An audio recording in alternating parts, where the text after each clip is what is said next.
The following is a world-class Bullshitters exclusive.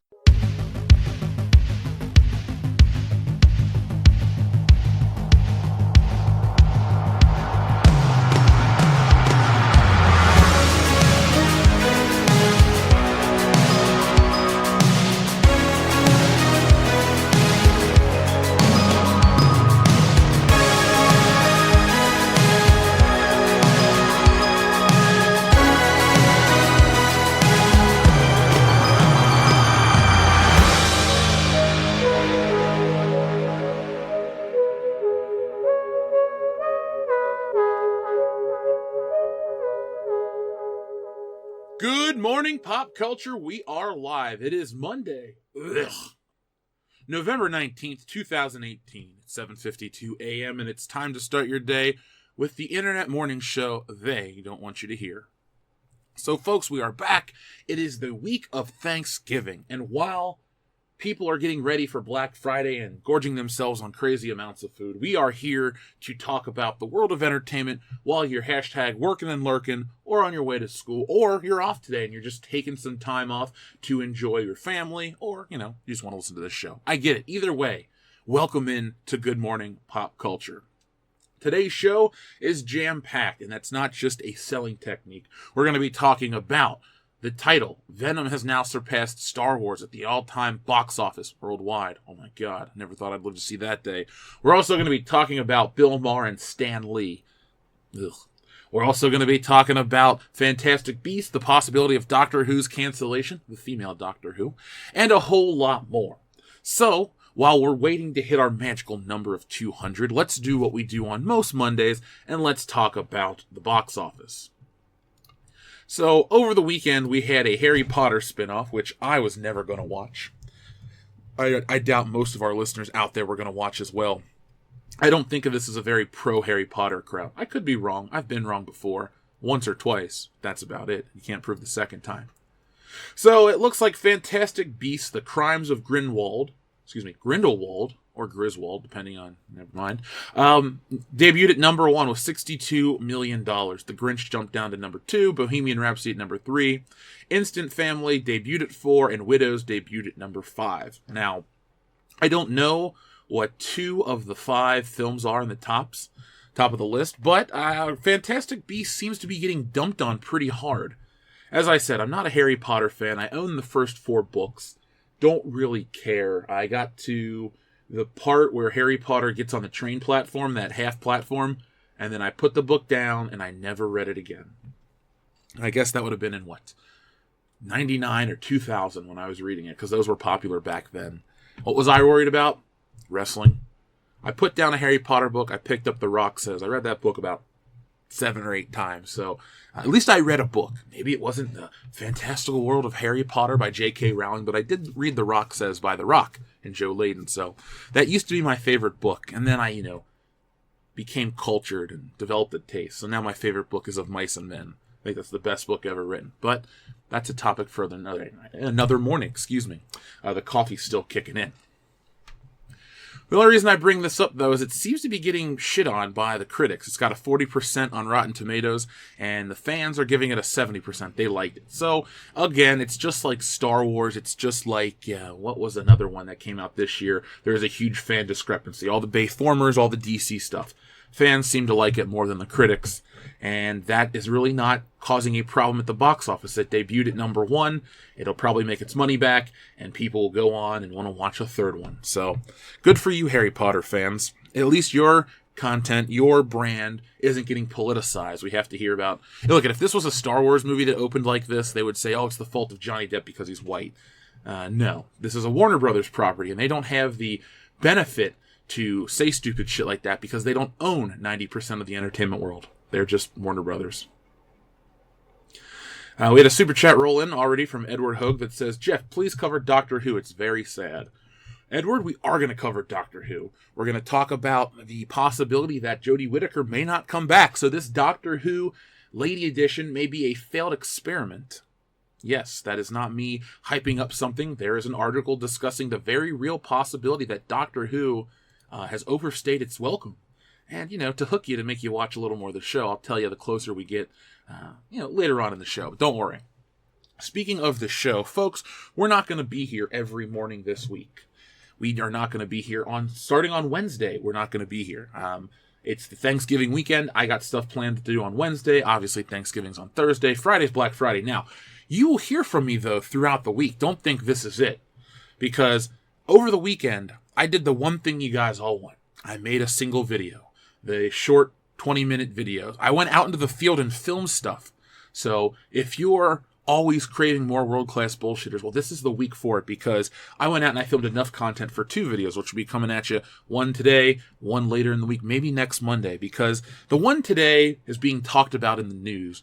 It deals with our special friends at Marvel Comics. So there's a big rumor about Marvel dumping some books, and I went to go see if it was true. So you have to find out at 11 o'clock this morning, Eastern Standard Time, so a whopping 3 hours and 2 minutes from now, to see if it's true.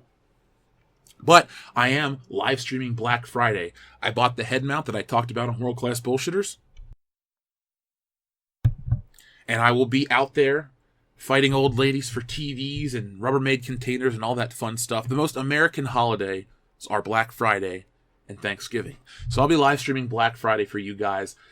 First person. It'll be a lot of fun. Now Phil's going to be driving, so I'll make sure that I kind of live stream the entire time. We'll even live stream the car rides. So that'll be a lot of fun. So be on the lookout for that. And then next weekend, I don't really know what's going on. I know I have stuff to do personally. So just be on the lookout for those 3 things. And so now we're at a whopping 196 viewers. So let me get ready to start the main topic. See, I love it when everybody is super prepared. I'm ready. You're ready. We don't have to have any pointless filler. We can just start the show, because there is some heavy-hitting shit. There is some heavy-hitting shit that I want to talk about, especially when we get to the Bill Maher stuff. I'm not angry per se. I'm just disappointed at the realization that there's literally nothing that will bridge the gap between comic fans and, like, entertainment. There's not one event that everyone can agree on is terrible and have respect for. It's always some garbage, and thank you, Bill Maher. So now it's time to talk about our main topic, though, Venom. So, full transparency, I've never been a big Venom fan. You guys know that about me. I talk about it quite frequently here on this channel. I'm not afraid to give my opinions about something. So, when the Venom film came out, I said, I'm not going to go watch this. So, I didn't go watch it. I still have yet to see Venom, but I still consider myself one of the biggest Spider-Man fans living. When Steve Ditko passed away, I went to do a live stream to pay respect to his memory. Same thing with Stan Lee. So the 2 fathers of Spider-Man, the 2 creators, are definitely well respected here on this channel. So when this Venom film came out, I thought to myself, never liked the character. Why am I going to go see it? And I didn't. But just because I didn't go see something doesn't mean the rest of the world hasn't. And now Venom has become one of the highest grossing films of all time, and it just came out in China.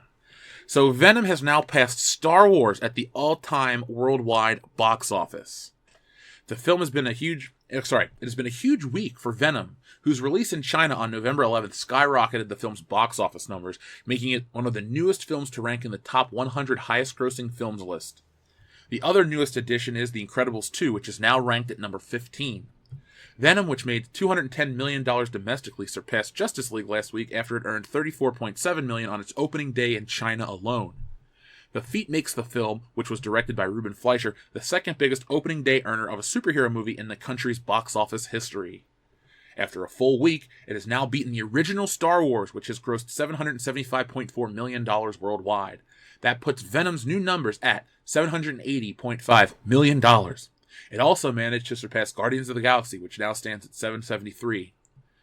Venom's current ranking is 84 on the worldwide list, moving towards Deadpool and Spider-Man 2, which currently stand at 783 and 783.8 million respectively. There's also a good chance it's going to keep moving up on the list. We can't help but keep an eye close to its movements. The fact that Venom would topple Star Wars is definitely a surprise considering the mixed reviews it received.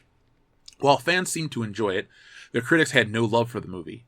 However, it all comes down to money, and these box office numbers mean there's a very good chance we're getting a Venom sequel.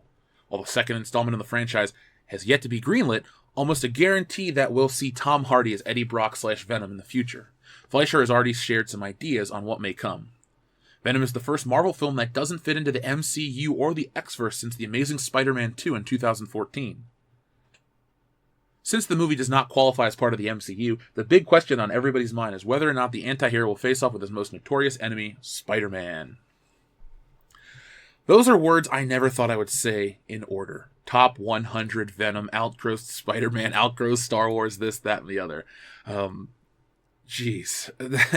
That is all I can say right now. I don't know what to say. I don't know how to feel about this. I'm not angry. The thing is, I'm not angry about anything we're talking about so far. I will get angrier the further we get into the show.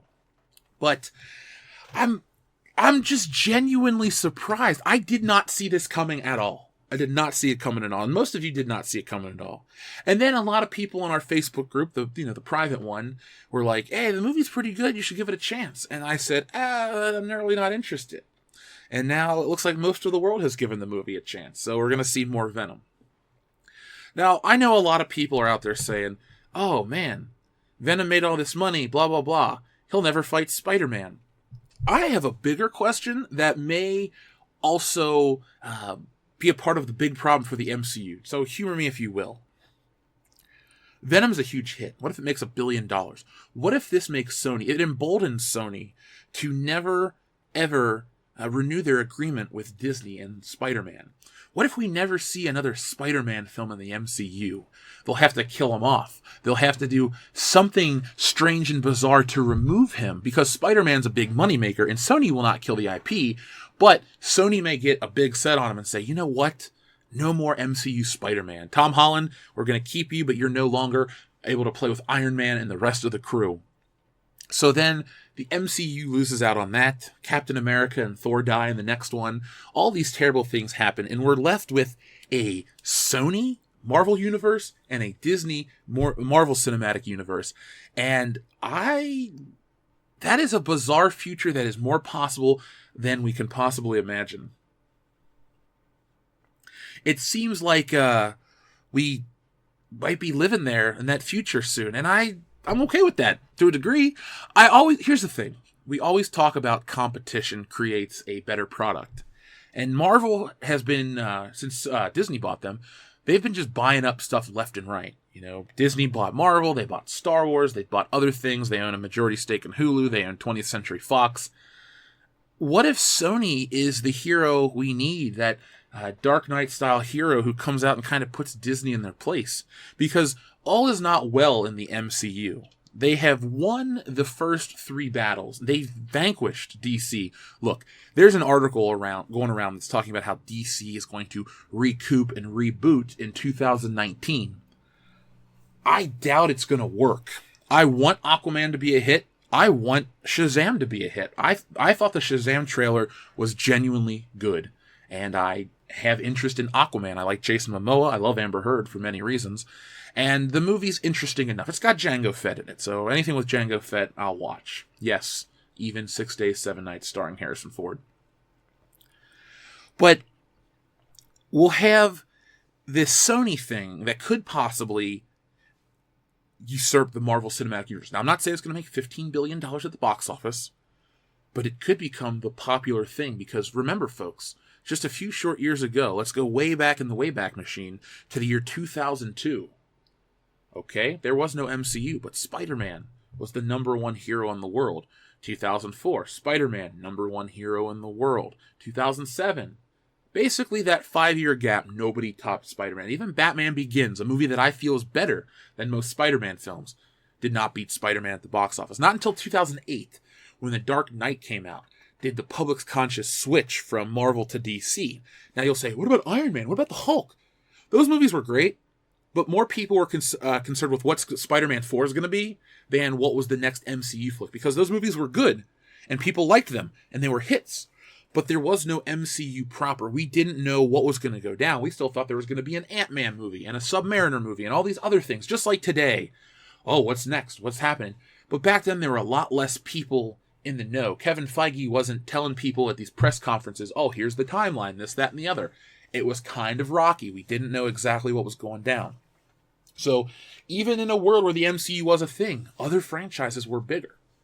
I'd say The Dark Knight really was the main event up until the first Avengers. And since 2012, it's been a 6-year ride for the MCU on top. And I like it. I'm a big MCU fan. But I haven't put the possibility of someone beating the MCU. So Venom has now reached, what I say, number 84 on the top 100 list. Let's take a quick look at the top 100 list just to see what other things Venom is going to have to top. So as we look at this list, number 1 is Avatar.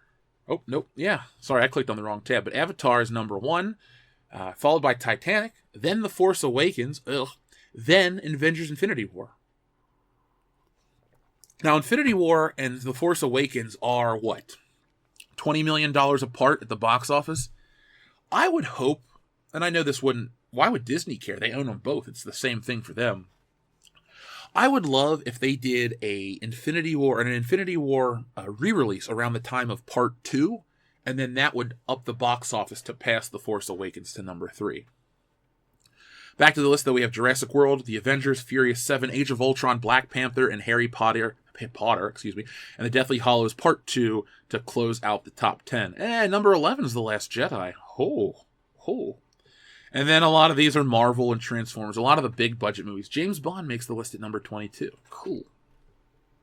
So this is what Venom has to come up against. So how close is it to its next competition?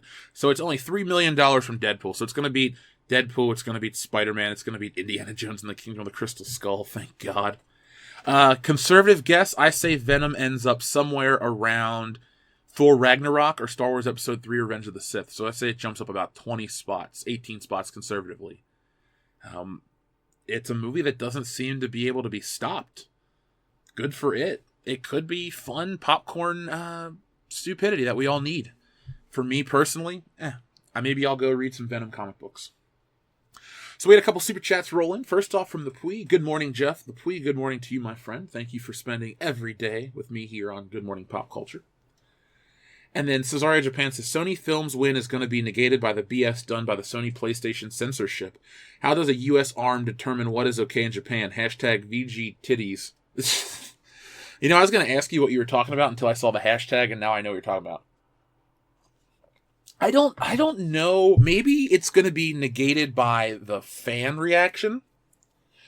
But I was paying attention to some Black Friday ads already, and the PlayStation Spider-Man combo pack is the hottest thing out so far. It's actually sold out from most retailers. I was trying to help a lady that my mom works with get one for her son because he's 8, and the mom's been saving, and all the kid wants is a PlayStation 4 and Spider-Man. I'm like, oh man, I hope you can get one.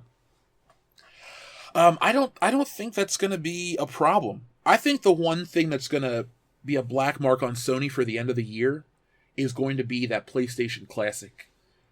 I love the original PlayStation. I had it when it was new. It was the first thing we ever bought from a Maher. Hell, it was the first time I ever stepped foot in a Maher store.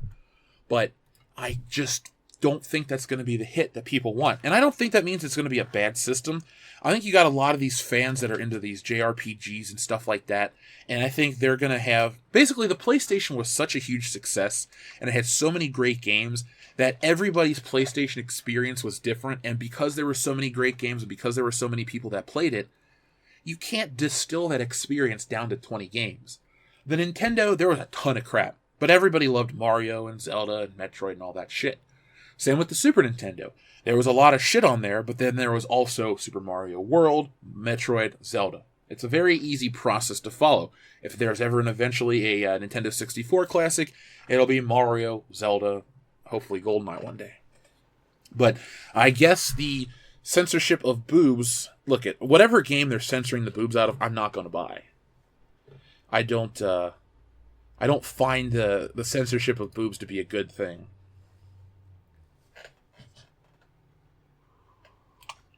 And you're right, in the chat. It is the next step. Oh, these are censored, then that's censored. Thankfully, with the internet, people will always be able to know what is and what isn't censored, and they can call out and they can complain, and eventually they'll release a patch. If the censorship is giving in to the NPC crowd, well, then damn it, that's a mistake, because those people don't spend money. Sometimes a little bit of TNA will sell, and that's the case here. By the way, I want to give a very special shout out. We're not going to have a World Class Bullshitters podcast this week because it's Thanksgiving Day. So we're going to release a commentary for Planes, Trains, and Automobiles. But normally on the show, we always give a shout out to our listener of the week. And I'd like to do that very early this week to a guy named Dr. Coffin Nails, because Dr. Coffin Nails did something really cool. He went out of his way to support our friend Lauren, who is the voiceover narrator for some of the intros to our episodes. And he went out of his way to watch her video and give her a nice comment. So Dr. Coffin Nails, you rock, dude. I've met you before. You're a good dude. Thumbs up from all of us here at World Class Bullshitters. And I appreciate you helping out Lauren. Midnight Cherry TV, thank you very much for Super Chat. I'd get a PS4 bundle if there was Mystery Men RPG. God. I thought of you yesterday because somebody posted in a Facebook group that I'm a member of a Mystery Men comic book autographed by Kel Mitchell. And I was like, Midnight Cherry TV would like this. And then I thought, I would like this to be autographed by everyone on the cover, because I'm a Mystery Men fan like you, dude. So, I wish you would get one.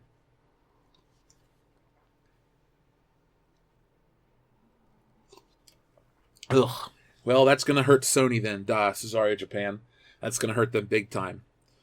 Like I said, guys, it's going to be the slow and steady that wins the race in a lot of these things, especially with video games. We thought Nintendo was down and out the last generation. Oh, the Wii U, nobody plays the Wii U. It looks like a lot of people got the Switch, and a lot of people are buying games, and the Nintendo Switch is kicking ass. Xbox 360 was really kicking ass beginning of last generation. PlayStation 3 kind of tied or slightly beat it.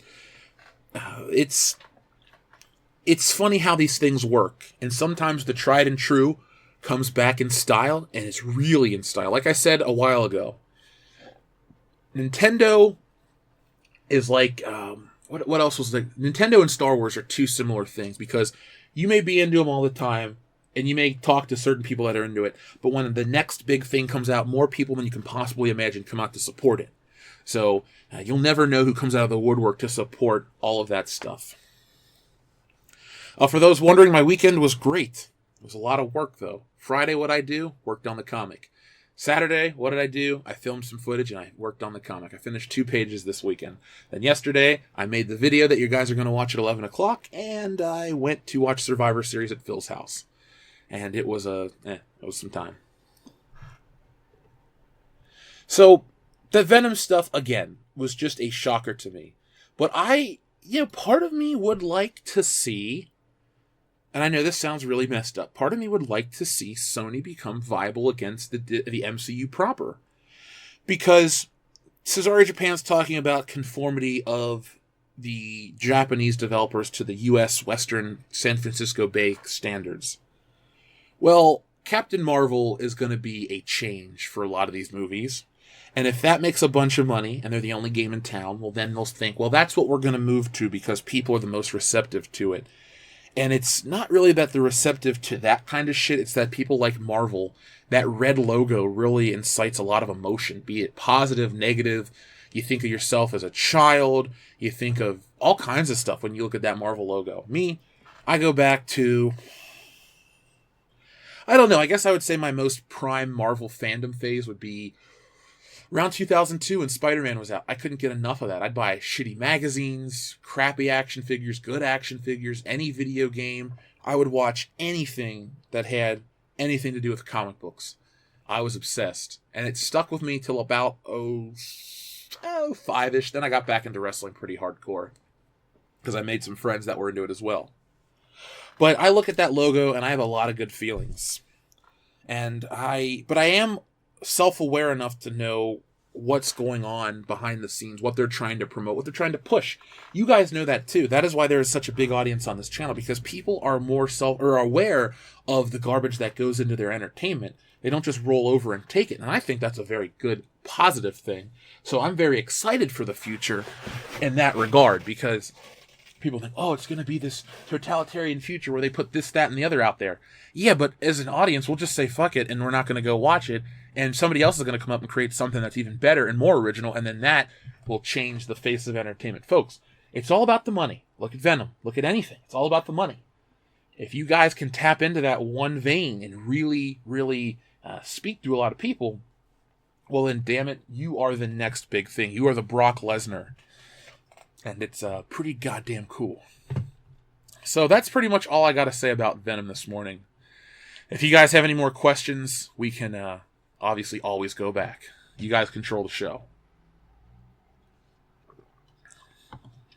And no, I would not play a Captain Marvel video game. I wouldn't play a lot of video games based on MCU characters. It's not just Captain Marvel. I wouldn't play a... What wouldn't I play? Who's a hero that doesn't deserve their own game? Ant-Man? Well, Ant-Man could be actually kind of cool. See, the thing is, with Captain Marvel, the video game, it would just be Superman 64. When a hero has no vulnerabilities, they're not very interesting. Like in the Wolverine game for the Xbox 360, you could die in that game. Yes, you could regenerate, but you could also die. And when your heroes are invulnerable, they're just not that interesting. So a Captain Marvel character, or a Captain Marvel video game, much like a Superman game, would just be, I'll pass. But Ant-Man could be cool. You could go into the quantum realm and do all kinds of crazy shit. Iron Man's had some games. They weren't that good. Captain America had one that was pretty fun, actually. I enjoyed the Captain America video game for the Xbox 360. I think I got most of the achievement points. Guardians of the Galaxy would be cool, too. Just for some reason, because all those characters can be killed easily. A video game as Thanos would be fun for about 5 minutes, because all you're doing is snapping people out of existence, and that's it. So speaking of snapping out of existence, I know a lot of people have heard about this story, and it's time to talk about the hot button issue of the weekend, because sometimes big news comes out over the weekend, but like most people, you're busy doing your own shit during the weekend. So I know a couple channels have talked about this, and now this is my piece. I'm not going to release anything more about it. I'm angry, but for a different reason. And the Daredevil video game got canceled, so Google that. After you're done watching Good Morning Pop Culture, go check out the Daredevil game that was almost made. I think it was Unseen 64 is the name of the channel. So on Saturday, Bill Maher tried to become relevant again by using the death of Stan Lee, politicizing it and attacking comic book fans for mourning the loss of an icon. Now, I first read the post on the toilet, so that was appropriate. But when I began to think about it, I got kind of angry. Now, if you don't know the story, I'm going to paraphrase an article from Time magazine, and you guys can basically get the gist of it. So, comedian Bill Maher has come under fire for a blog post where he suggests comic book readers are immature and targets Stan Lee just days after his death. Maher's thoughts on comic book culture were posted in a Real Time with Bill Maher blog on Saturday. He seems to equate comic books with Arrested Development in American culture and bemoans adults who love kid stuff. The post Adulting comes less than a week after Stan Lee died at age 95. Lee was a comic book writer behind some of Marvel Comics' most iconic superheroes. The guy who created Spider-Man and the Hulk has died, and America is in mourning. Deep, deep mourning for a man who inspired millions to do, I don't know, watch a movie, I guess, Maher wrote.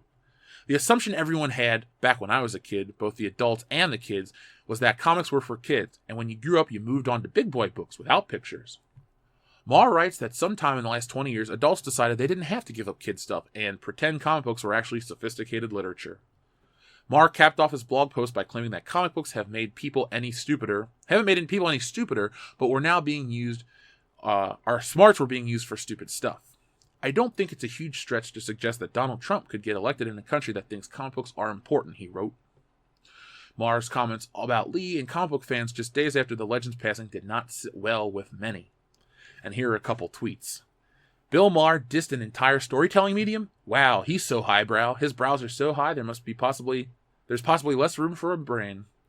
I messed that one up. It's crazy to me that Bill Maher is using Stan Lee's death to insult the maturity of comic book fans. It's crazy that out of all the characters, for him to assert his intellectual superiority over the ignorant masses is a shill, strident, obnoxious, and attention-seeking way. In a way. Let's see what else. The fact that only Bill Maher can score heat anymore by saying Stan Lee is responsible for Donald Trump should inspire someone to some introspection in the dude about how pathetic he is now. But if that was possible, he wouldn't be Bill Maher. And then Jessica says, Bill Maher used to be my idol. To draw in Stan Lee to a point that made me was sick. One who decides to diss one's stance on make-believe that enforces the greater one to achieve a better world is like a bully who says Santa is fake. We all know it, but let one hope. Hope is real.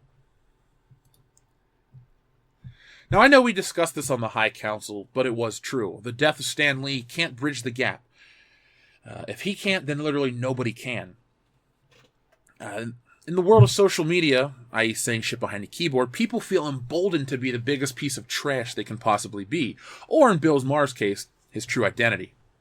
So what is Bill Maher's true identity? Trash man. Yes, folks, it's Trash man. Slower than a glob of drying paint, less powerful than an anemic, able to get an erection 3 times a year. This strange asshole from another time, the man with no tact? Trash man. Superman illusions aside, let's be honest here. Super is not a word to describe Bill Maher. This was in incredibly poor taste. Stan Lee was a source of positivity in this really, really bad political climate that we see seeping into our entertainment every single day. Attacking Stan Lee is like attacking Mr. Rogers. If social media existed in 2003, I bet a lot of these people would have done the same thing. Now, this isn't Bill Maher's first, or second, or 50th faux pas. Remember his show Politically Correct? I do too. It was the show that meant it was time for bed, but if you don't remember, it created a monster. ABC announced today that Politically Incorrect, its late-night comedy discussion program, will go off the air in January and be replaced by a show starring the comedian Jimmy Kimmel. Yes, folks, Bill Maher's show being canceled was responsible for the creation of the Jimmy Kimmel Show. And this was way back in May of 2002.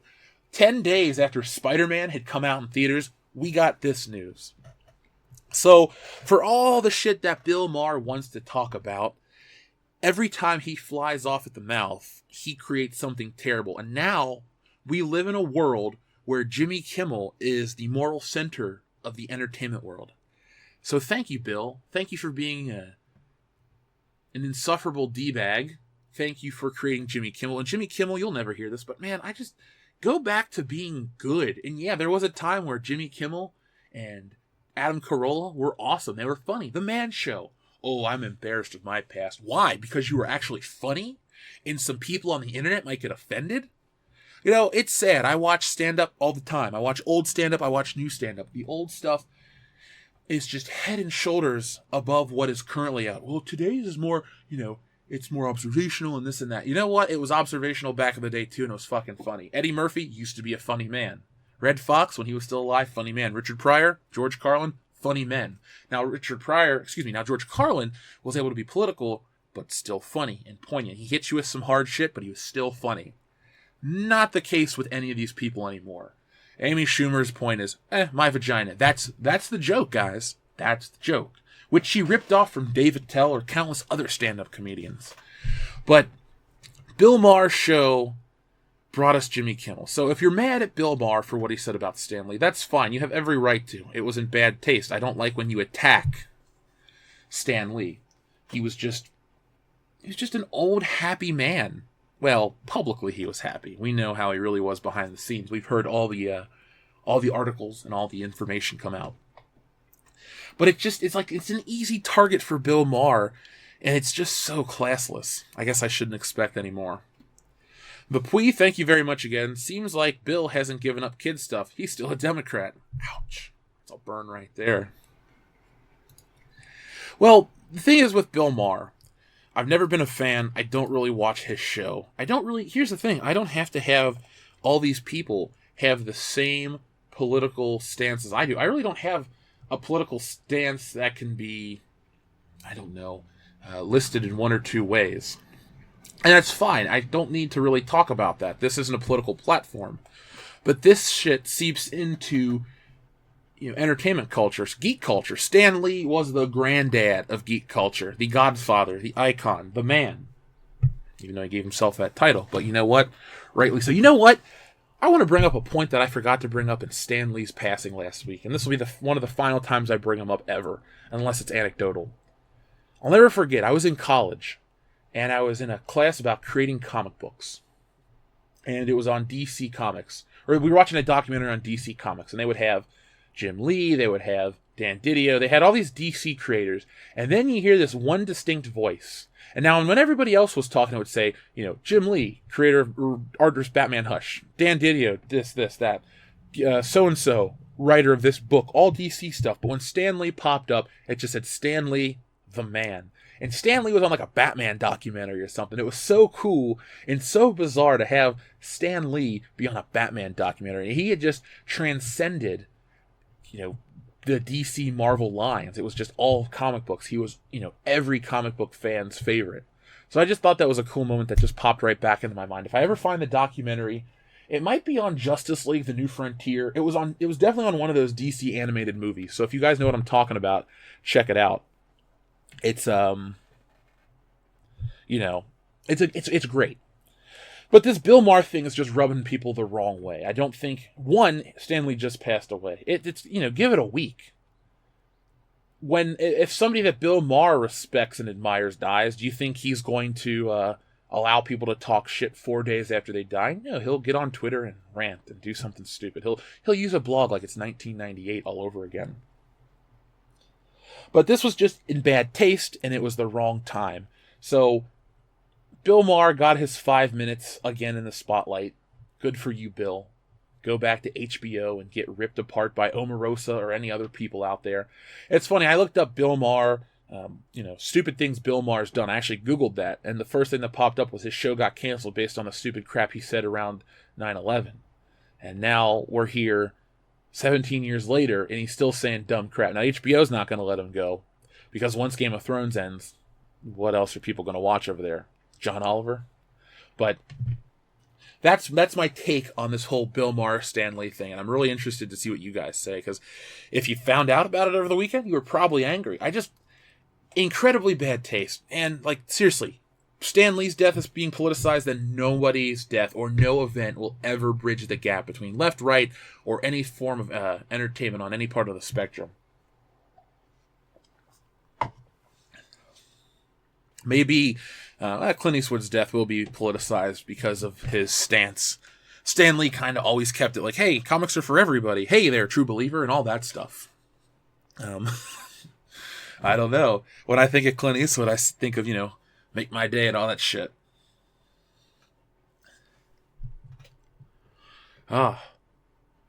George R.R. Martin stated that Stan Lee was a major influence. Well, I did not know that. I'm not a Game of Thrones fan, but I'm surprised to hear that. Stan Lee's everybody's influence. Man, I miss Stan Lee.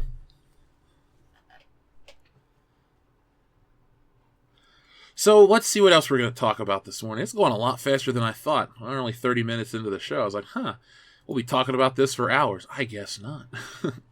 So let's see. Where are we at? Oh, yeah. The thing I guess most people want to hear about. I guess this is what people would consider the main event. Because people love a good controversy. People love to talk about bullshit. So let me pull up a picture of this bullshit. And we'll get ready. Because this could be the best news you hear all day. It may not be, but it very well could be. Because with the holiday coming up, Thanksgiving, people are going to be busy. People are going to be traveling, dealing with a lot of stressful shit. So let me give you some news, some hope, if you will, that the future may be brighter. So everyone that is watching, look at your screen right now. Yes, this suspender-wearing, striped shirt-having lady is now considered the Doctor. Now, I haven't watched Doctor Who in some seasons, Peter Capaldi, but I know a lot of people aren't very happy with the transformation that Doctor Who is now, or the Doctor, is now a woman. People are not watching the show in the same numbers that they used to be. There's huge drop-offs. People are pissed. People are angry. But you know what might kill the show? Not the SJW politics, not any of this stuff. You know what may cancel the show? The fact that the BBC wants more. So, check this out. I found this interesting. This article came from We Got This Covered. Jodie Whittaker and Chris Chibnall, that's a name I've never read before, rumored to leave Doctor Who in 2019. For fans of Doctor Who Season 11, we've got some unfortunate news. Despite the latest run being well received by both critics and viewers, for the most part, and Jodie Whittaker doing an excellent job in the titular role, according to you, it seems that things will soon be changing and a new star and creative team will take over in 2019. Starburst magazine is reporting that a source at the BBC has told them that the showrunner, Chris Chibnall, isn't happy with how things are being run behind the scenes and is looking to quit Doctor Who after season 12. If that happens, then apparently Whittaker will walk out the door with him, as she doesn't want to continue on if he leaves. Another outlet, fan site, Outpost Scarco, believes that 2019 will bring us only 5 or 6 episodes plus a Christmas special. This is due to BBC's demand for at least one season a year, but Chibnall claiming that a full series a year is unsustainable. As such, he's decided to compromise and produce only a handful of episodes. That being said, though if the BBC is unable to find a new showrunner by 2019, Chibnall may need to oversee all 10 installments, which would be split between 2019 and 2020. But circling back to Jodie, and Outpost Scarro says the series a year will be too much for the young mum, and the actress will likely hand over the keys to the TARDIS as a tradition next Christmas. But it's not only Whittaker and Chibnall who are on their way out, as Bradley Walsh and Tosin Cole, who will likely walk away from the show too, while Madden, I don't even know who the fuck these people are. Do you? Press 1 if you do. Of course, the BBC has yet to officially comment on any of this, and until they do, we advise you taking this all with a pinch of salt. It would, however, be a real shame if Jodie and Chris only lasted 2 seasons. This new era of Doctor Who may have done away with several long-time traditions, but what has been thoroughly enjoyable so far, and fans seem to love having Whittaker in the lead role. With any luck, things will be sorted out behind the scenes, and she'll be able to stay on the TARDIS a bit longer, but right now, it is certainly not sounding good. You know, it's funny how this article by Matt Joseph just keeps trying to tell you everybody loves us, everything is great. But then we have then we have pieces of information. It's like, yeah, it's dropping 2 million per episode and this, that, and the other thing. So Doctor Who seems to be in a very iffy place right now. Swinging Cod, thank you very much for your super chat. Between Maher kissing on Lee and Congressman talking about nuking U.S. gun owners, Friday was really, truly weird. I didn't even hear about the latter part of your comment, and I'm probably not going to want to hear about it, because it'll just be, again, it's just a stupid comment and bad taste that, man, people are just so out of touch right now. That Hall & Oates song really, really is poignant, and if you have to know what I'm talking about, just Google Out of Touch, Out of Time. But yeah, this weekend was interesting, but what I do normally when stupid crap like that comes out is I just stay focused on the channel work. And we've seen another uptick in growth. View counts are going up like crazy. Subscriber counts up. We'll finally hit 76,000 subscribers. Can't wait to get out of the 70s and up to the 80s. It's been so rough. But you know what? We're going to do it. As a community, as a group, we're going to make it happen. We're just going to keep pushing forward with Good Morning Pop Culture, the videos, all kinds of fun stuff. But this Doctor Who situation, for me at least, it caused all kinds of controversy online, and for me it's funny now that the thing that will kill it won't be the lack of fans watching, it's the fact that the BBC wants more, and that they cannot do it. So they'll split up the show, they'll make smaller episodes over a longer period of time, and then before you know it, the people are going to walk away. Now, I thought, and it still could happen, the way that they were going to really ingratiate themselves with the long-time Whovian fans will be, oh, David Tennant comes out to support her. You know, we always get, like when Kelly Marie Tran had all that shit, you had like Mark Hamill and all these people coming out of the woodwork to defend it. I don't recall, even though I don't follow Doctor Who lore as much as I used to, David Tennant coming out of the woodwork to defend her. Cool. David Tennant, you kicked ass as the Doctor. You were great in Jessica Jones. You're the best part of a bad show, which makes you still great because you're David Tennant. But the show hasn't had the same level of fun or quality since David Tennant left. It got real popular in America during the Matt Smith run, but for me, I still was pining over the David Tennant era. The episodes were better. It's like episodes were hit after hit after hit. With the Matt Smith stuff, you had like a couple good ones, and then you had like 10 filler. And you had a couple good ones and like one filler. And then one good one and a bunch of filler. It was hit and miss all the time.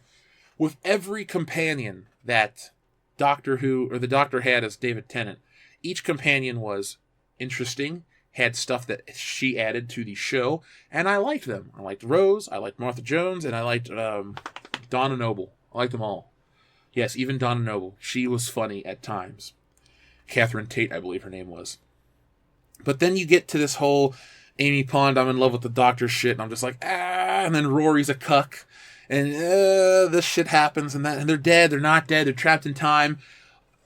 That to me is the epitome of a show going too far, and it jumped the shark with Matt Smith. So I'm glad if you enjoy the Matt Smith stuff, more power to you. Go wear your fucking bow ties out in public. Idio Hugima, thank you very, very much. They should have stopped with Doctor Who when Smith left. Capaldi's stint was awful. He's a good actor, but the shit writers vomited on screen was awful. No surprise, it got worse. I never saw a Capaldi episode, not out of protest, just because I didn't even finish the Matt Smith run. Doctor Who was a show that I watched with Joel. Now, if you listen to the old episodes of the show, you'll hear Joel every once in a while. I believe he's on like 20 episodes of 149, So, Joel was a presence. With Joel and I, we would watch the show every single day, and it was a lot of fun. But when he moved, I just thought, that era's over. We would watch Doctor Who, we'd watch Skin Wars, we'd watch these shows, we'd eat our Chipotle, and it was fun. The show was a symbol of our friendship. And when he moved away, we remained friends to this day, but the show did fade away. I'm glad I got to see what I saw. It was fun. I was into it for a while. It has a great theme song. But I think what was important is that it got me aware to a lot of the politically correct era of geek culture, because Doctor Who dabbled in this stuff during the Smith era, and now it's kind of full-blown. And a lot of these sci-fi shows are testing grounds for ideas they're going to put into other entertainment, because they find that people in geek culture seem to be, I don't want to say more enlightened than your average person, but put it like this: when it trickles down into like NFL territory, if it hasn't been widely accepted by a bigger group of people, if you were to put it there, this weird fringe thing, people would blow up and it wouldn't work. So these people know what they're doing, and it's not good for anyone involved. If you're a fan of a show that gets infused with this crap, it's like the Venom that Vince McMahon wanted to kill the WWF with, the NWO. Well, I don't know what we want to call it here in 2018, I'm living in the future like Mike Zero. But it's here, it's in Doctor Who, it's in Star Wars, it's in Star Trek. It's disappointing. But thank you, Idio Hugima. Also, thank you to Jonathan Hurst. Morning, Jeff. Thanks for the great show. Jonathan Hurst, thank you very much for joining me every day. And thanks for the great icon. I've been wanting to watch Indiana Jones so bad, but, duty calls. That's okay. Like Inspector Gadget says, I'm always on duty. So we got a lot of love for David Tennant, as we should. Stopped watching after the Rosa episode. Shit, I would never watch. I don't think a Rosa Parks themed episode has anything to do with Doctor Who. They do keep ruining everything. Joel's fine. He's alive and well. He's going to WrestleMania with me in April. We got our tickets this past weekend, so everything's good there.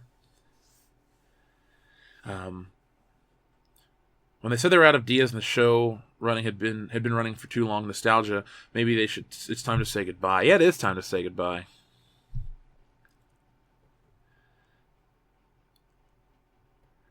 No, I have not seen that 80s Buck Roger pilot. I'll check it out, though. If somebody's got a link on YouTube, we'll check it out. But I'm hoping that this Doctor Who thing... here's the thing.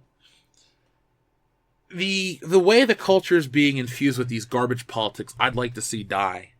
But what I take more pleasure in, yes, like with Star Wars, it is changing. And it is because the fans are pushing back hard. Doctor Who changing and falling apart is because of its ineptitude. It's failing on its own. And that's the funniest thing. Like with Star Wars, it's like we're telling people like, hey guys, this is what they're doing to the characters. They're bastardizing their legacy, this, that, and the other. We're entrenched in this Star Wars battle. It's really like an Empire versus Rebel Alliance thing. We all saw how Return of the Jedi ends.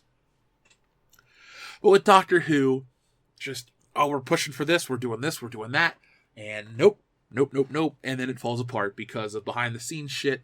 And hell, even if you do find a new showrunner to take over and Jodie Whittaker leaves, I doubt they're going to go push for more of this socially conscious Doctor Who.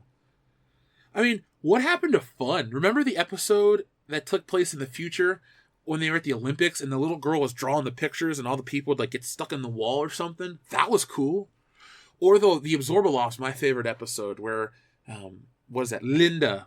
something, that was the name of their paranormal group, and the guy fell in love with that girl, Emmett, And or Elton was his name, and it was a great episode too.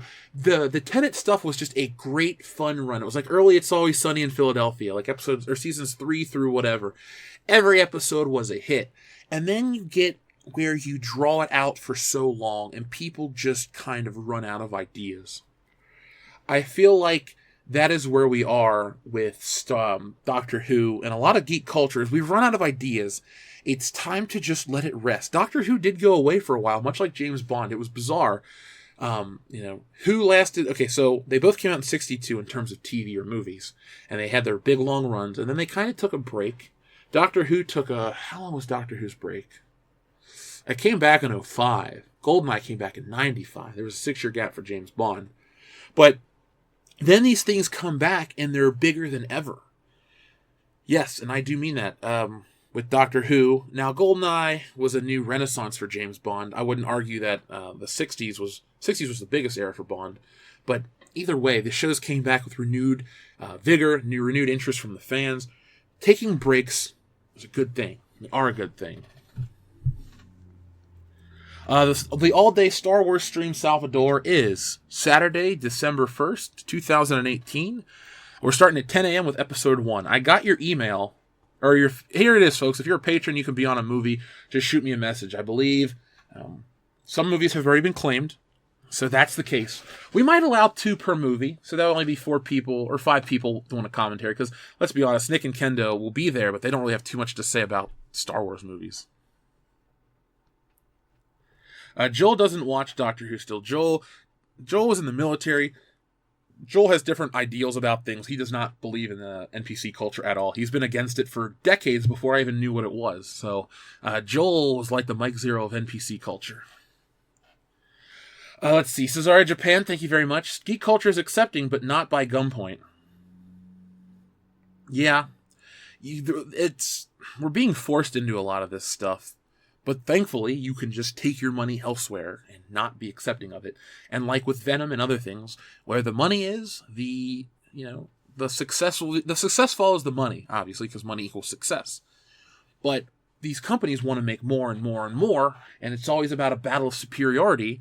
And if they do not make the money, well, then their franchises and IPs die. Astaroth, thank you very much. As far back as the second Doctor, late 60s, a female Doctor was alluded to being possible. A female Doctor is not a bad idea, but it is the feminist ideology that has ruined it, not the idea itself. Well, Astaroth, I don't watch 60s Doctor Who at all. I just watch straight up Eccleston through most of Smith. So that is my interest. That is where it begins and ends. If that's the case, fine. But they shit the bed with the execution. So if the theory was always there, they just did it poorly. I don't think that justifies the execution of the Rosa Parks episodes and other things like that. The pregnant man. They're trying to make all these political points back to back to back. It's like put one a season in. Have the Thinkin' episode around Christmas so people know when to skip it. But you've turned the whole show into that. Are there Jodie Whittaker Doctor Who action figures? I don't know. And if they are they successful? Because you know me, I'm the toy guy. I go to these stores. Doctor Who toys were fairly popular a couple years ago. There were 2 different toy lines. There were the 3 3/4 inch, and there were the 5 or 6 inch figures. And you could, every once in a while, you could find the Doctor. You could find like a Tennant or maybe a Matt Smith in the cowboy hat. But you would always find the companions. You'd always find like Rose Tyler and Donna Noble and all their figures. You just see them sitting there. And they would never really, really move. And so, if you go by the logic of female action figures sell less than the male counterpart, well, then Doctor Who, from a merchandising standpoint, the little boys that want to play as the Doctor may not want to play as the Doctor. And that could also cause a rift for some people. Not saying you don't make female action figures, obviously. I own tons of them, like Princess Leia, China from the WWF, all the female Power Rangers that were out back when I was a kid.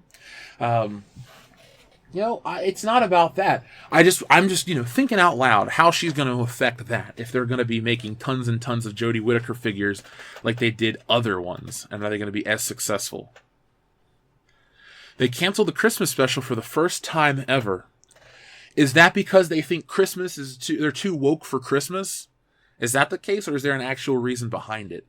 Because that kind of stuff pisses me off. If it's a tradition that no one has a problem with, why change it? It's like you're creating problems by removing something that was never a problem in the first place. It's like it's like to cut your nose off to spite your face. It's basically that. It's stupid.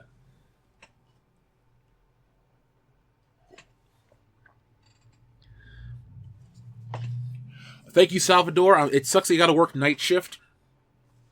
But if you can pop in, I will shoot you the link if you just remind me. Because when people email us over on or message us on Patreon, I get an email to my phone directly. So all you got to do, guys, is if you ever need to contact me like that way, if it's an emergency and you're a patron, that is the best way because it goes directly to my phone. And I will be on the lookout at the P.O. Box for your stuff. Does Jodie Whittaker look like Alf? I don't know. So it looks like people... So, they canceled it so they don't offend anyone. Huh. Yeah, Doctor Who's dead in the water. Just cancel this shit. Like I'm telling you guys, for as much as they try to twist and bastardize and mangle things that we all love in entertainment, the first time they go back to something traditional and classic, it's going to make a fuckload of money. Anything. You'll go back to classic Bond, where he's the womanizer and he looks like a classic, like Sean Connery or something like that. You're going to get all these classic things. When you bring back those classic elements, people are going to pine for those. It's funny. They want to talk about nostalgia, so they keep making new stuff. Well, if you make something, and I'm not saying I advocate for this 100%, but if you make something that looks closer to the classic, you're going to make a lot of people happy, even if it's just on a basic, facile level where people are like, oh my god. Or superficial level, excuse me. They're like, it looks just like I remember, and they go in and it hits all the points. You know, like Halloween. That made a bunch of money because it looked like Halloween and it was on those same level, or on that same level. It made the money.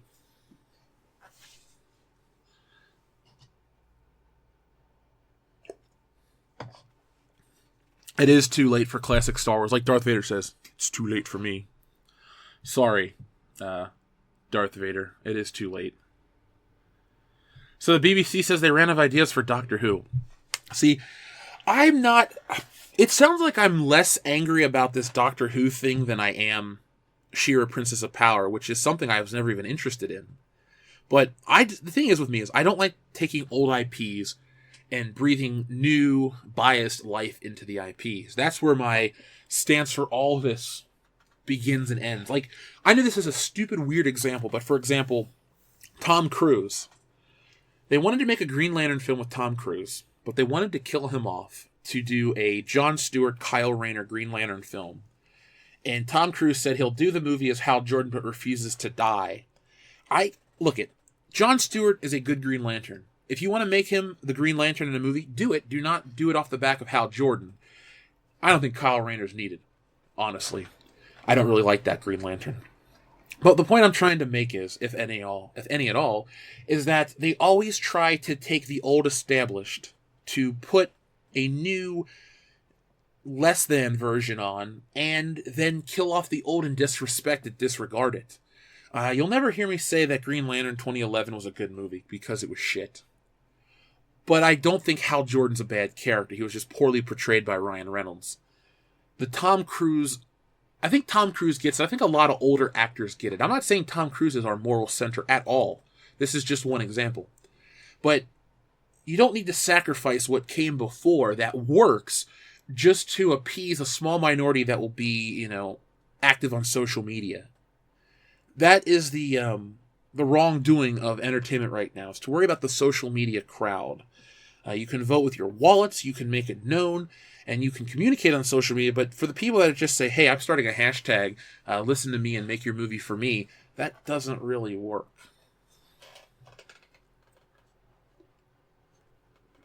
Yeah, Jon Stewart was great on Justice League. That was growing up in the 90s, Green Lantern wasn't really a character I knew much about. I was a Marvel kid, and then I liked Batman and Superman. But then when the Justice League cartoon came out and I really got into Green Lantern, he was always black and he was Jon Stewart. And I never once thought to myself, I don't like him. I think that's the problem for a lot of these creators out there. They can't remove the character's identity from their skin color.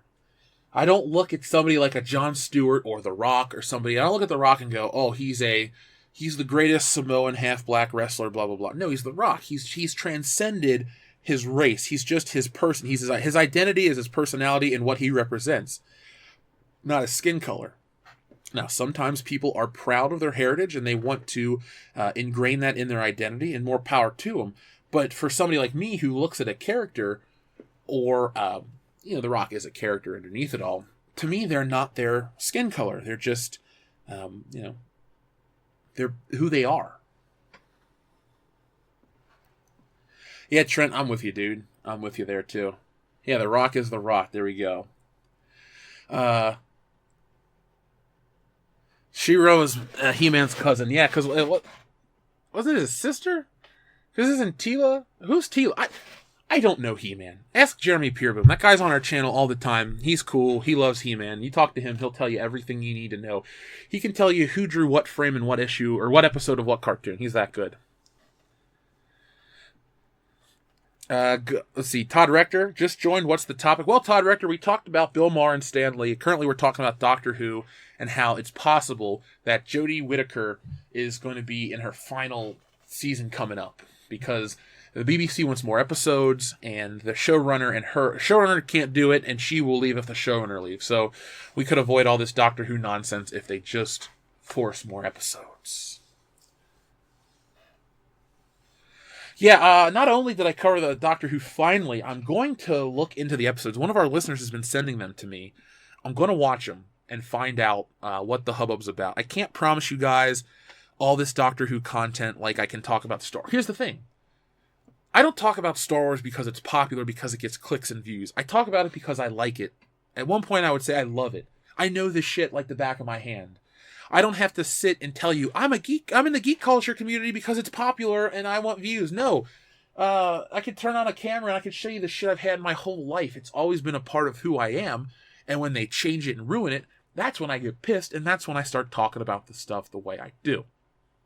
Now, with Doctor Who, admittedly, I've been watching since 2009. I did watch it when it first debuted in America on 4th of July 2005 or 6. Whatever it debuted in America, I started watching it on Sci-Fi. The skin lady that they stretched her out, and the face of Bo, and all those episodes. I watched those when I first saw them, and I thought they were great. But I'm not as invested emotionally, so I will talk about it, and I will always talk about what you guys want. But I can't give you that level of depth and commitment because it's not who I am as a fan.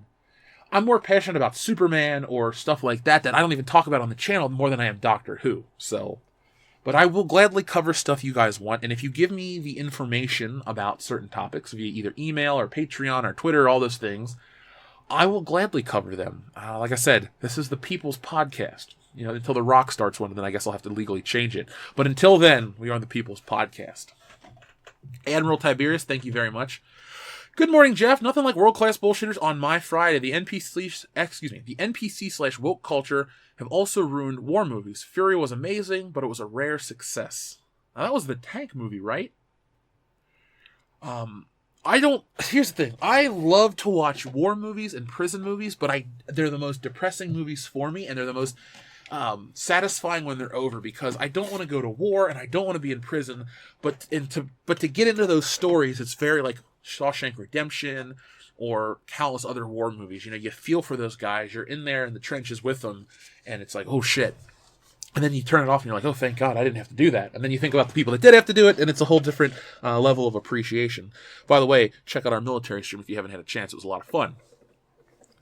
But the current, politically correct or whatever culture you want to call them, NPC, woke people, all these things, they really have ruined entertainment for the good, normal person. And the only people that will benefit from this are the rights holders to the old back catalogs of content. Because have you noticed there's been a big upswing in old movies coming back out to theaters? Like, they've always done re-releases and stuff. But they put out Die Hard, every couple months, it seems like. Oh, you can catch Die Hard in theaters. And people are like, oh man, it's Die Hard, I gotta go see it.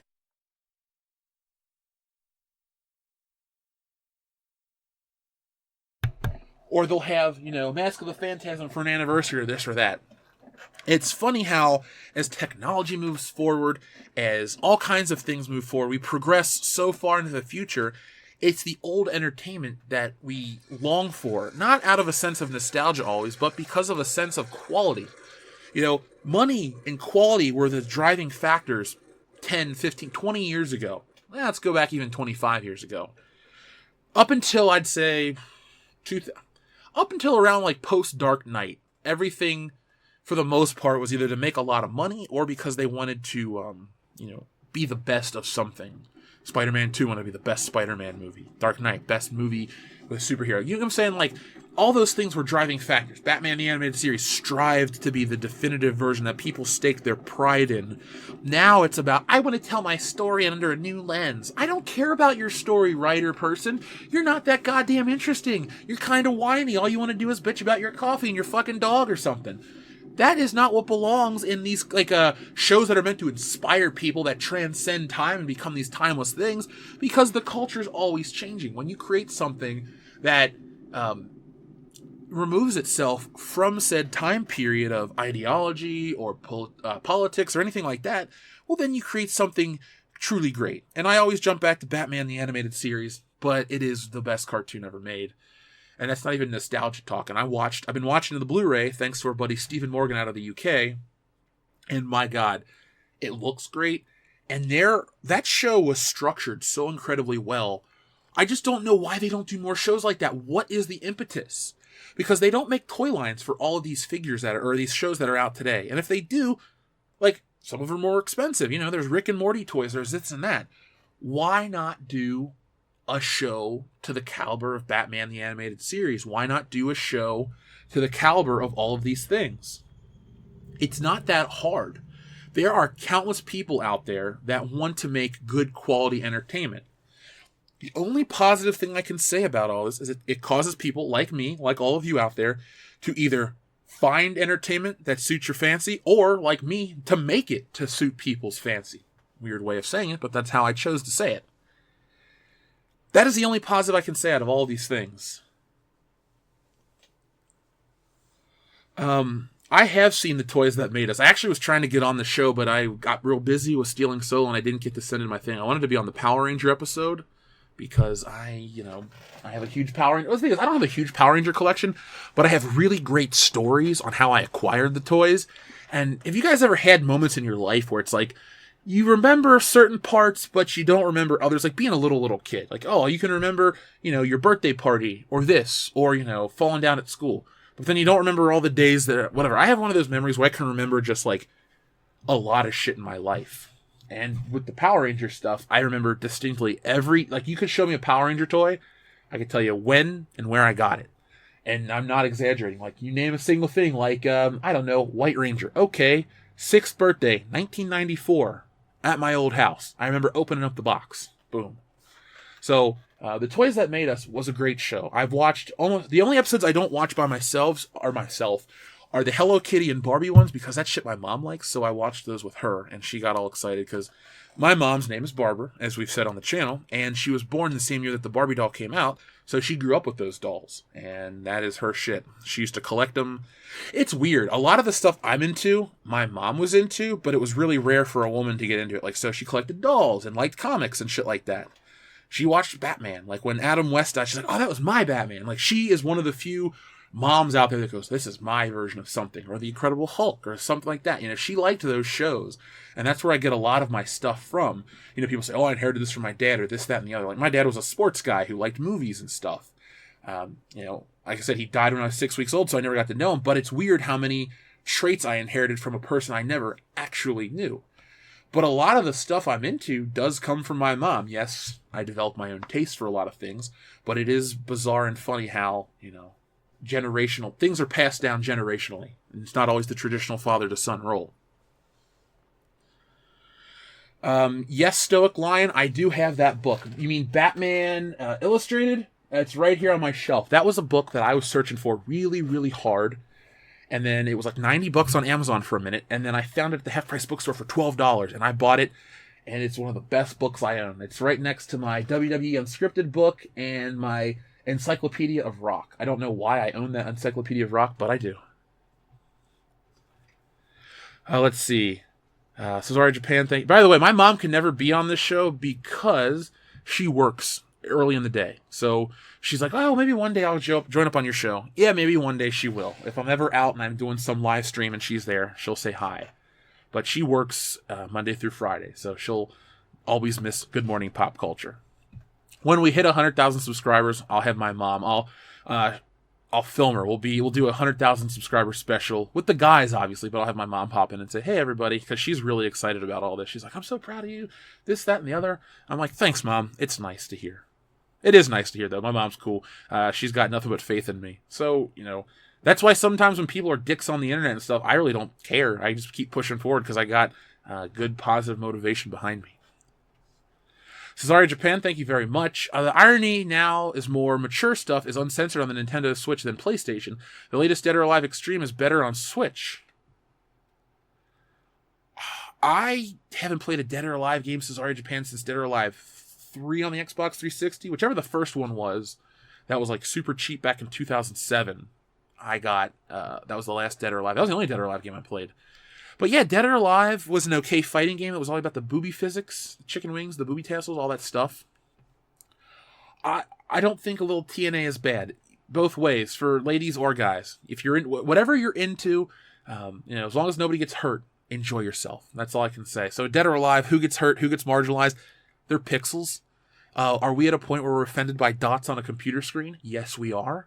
Are we offended by drawings in a comic book? Yes, we are. Those are lines of ink that someone drew. You're offended by that now. We don't worry about all these other atrocities that happen out in the real world because, whatever.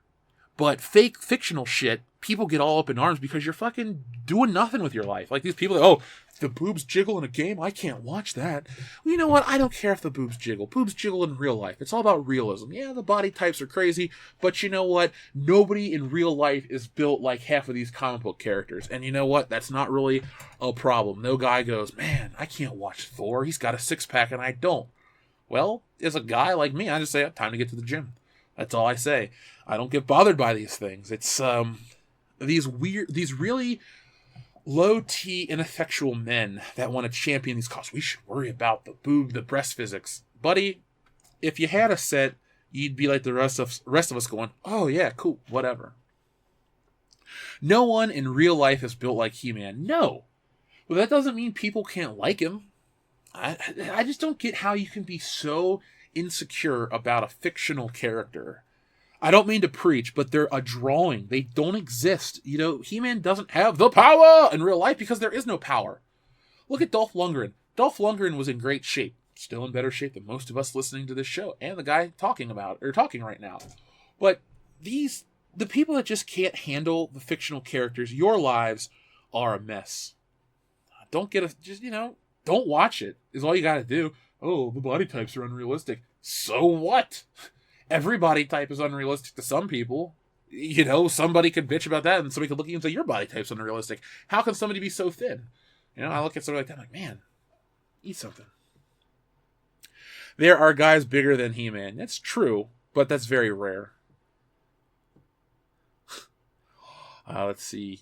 He-Man was based on Conan the Barbarian, She-Ra, Red Sonja, and Wonder Woman. And those are all better properties than things that are out today. I know about the Guy game. That game is actually outlawed. I Am Become Death Destroyer of Worlds for reasons. I've never seen The Sword and Sorcerer, but I will check it out.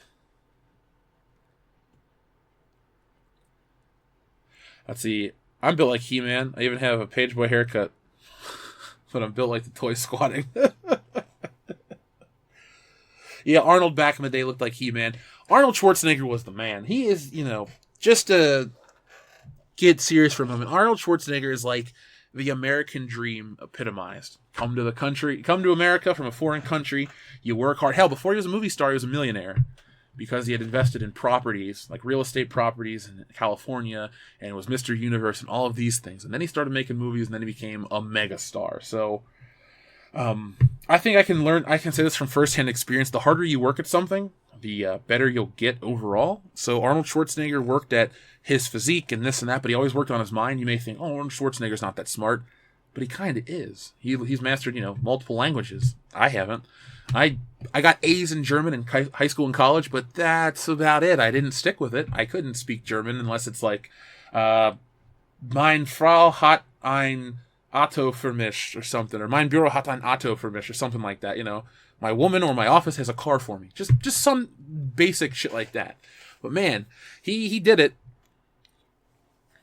Yep, KSSSS, you got it right. Thank you, Kevin. I have a friend that says that too. Now, the Incredible Hulk is actually impossible because the proportions are distorted. Yes, the Incredible Hulk is definitely unrealistic. Look how tiny his head is. But Lou Ferrigno did a damn fine job back in the 70s and 80s. And Lou Ferrigno seems to be a pretty cool guy. I'm not trying to build up bodybuilders as these great bastions of perfection in our society, because they're not. They're just people with more time, and they chose to do what they chose to do. But I don't think that trying to be the best at anything is bad. I understand people trying to just get by. I'm not knocking those people. Believe me, we've all been there. We're all there at current times. But, all I say to people is if you really hate your situation, just figure out what you're good at and work harder at it and become best at it and, blow people away. It's very possible for you to change your life overnight. You just got to believe in yourself. Let's see. Admiral Tiberius, thank you very much again. When I see a super ripped or in shape movie character, it motivates me to be better and work harder. I take it as a challenge. Yeah, Admiral Tiberius, so do I. I know I use the Thor example because we talk about geek culture and stuff, but I usually look at The Rock and go, man, I gotta do better. That's like the phrase in my mind, I gotta do better. And then you get there and you do better, and times are different. I just wish... The thing is, there are a lot of good messages and entertainment. See, the thing is, I talk about, keep your stupid messages out of entertainment. I don't mean that we need stupid, vapid entertainment, but some of the messages that get promoted in these movies as positive actually are one-sided, and they lean in a certain direction that doesn't benefit everybody. But, being like The Rock, I'm going to be a good person, work hard, and take good care of myself. I think that's a positive message for everybody. And maybe you have health reasons why you can't work out a certain way, but you can still eat better or do something like that. I mean, just like the shit from the 80s, like the public service announcements, some of those, like at the end of G.I. Joe or Captain Planet or Inspector Gadget, sometimes those things have more weight than we give them credit. It's like the basic things, like master the basics. But Admiral Tiberius, I'm like you, man. I don't think of from an insecure standpoint. But that's just me. That's all I can say, man. I'm glad there's somebody else out there like me that just goes, maybe I need to do better. Sometimes when I have that train of thought, I put this song on Push It to the Limit from Scarface, and I just go, and I feel achieved at the end of it. So, folks, we have over 440 people here. Can we get 440 thumbs up? It's going to be a good week if we can hit 76,000 subscribers. I'm really excited, and hopefully that's going to happen this week because I'm tired of looking at 75,000 and change. It's time to move up the scale. Total Recall and Running Man are great movies. I love that. Eddie Max Vandor, thank you very much. Creed comes out this week. Creed 2 comes out this week. That is all. I haven't seen Creed 1 all the way, but Creed 2 in concept looks interesting to me. I don't have time to watch it this weekend. If you're out there and you guys watch it and you want to let me know, please do. Join our Facebook page and hang out.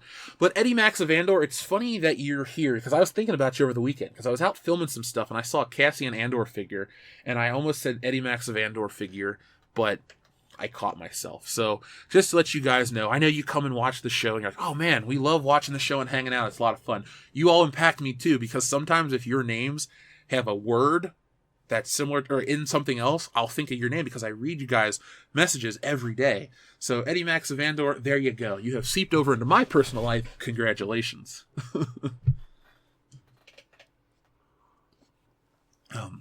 So for those wondering about the title of this video, because new people have come in and out, Venom has passed Star Wars 1977 at the all-time box office. So Star Wars is what, 775, and Venom is at 780. So that has happened. That is incredible. So good morning to everyone that's here. We have all kinds of new people. And I like to always tell you guys, welcome to the channel. It's always a lot of fun to have you. It's my honor to do Good Morning Pop Culture every single day. So I do want to jump back on that point since people are talking about it. If Sony takes back Spider-Man from Marvel Studios, that's going to be weird because I was thinking about Stan Lee and Spider-Man again over the weekend. Because realistically, I was sad as hell. Saddened as, all could be about the Stan Lee death. So I did look at some Spider-Man books and think of some stuff. But I was at breakfast or lunch with my mom on Saturday, and I saw a kid in a Spider-Man sweatshirt, and I thought to myself, that character will always stand the test of time. Marvel characters are hot right now, but eventually Iron Man and Captain America and stuff will slowly fall out of favor. But there's something about Spider-Man. I don't know if it was the costume. Stanley had a really great point, and I don't think anybody covered this in his passing as well. He said, this is paraphrasing, and this is based off like a 15-year-old memory, but he said the reason Spider-Man resonates with people is because it's a full suit, and anyone can imagine themselves being Spider-Man. His words are, you can be black, you can be Asian, but you can be Spider-Man. And maybe that's the case. I never really thought of that as a kid. I just liked the character. I never tried to project myself onto these things. Again, with Batman, Batman's clearly a white guy. You see the bottom of his chin in all the movies, or on all of his costumes.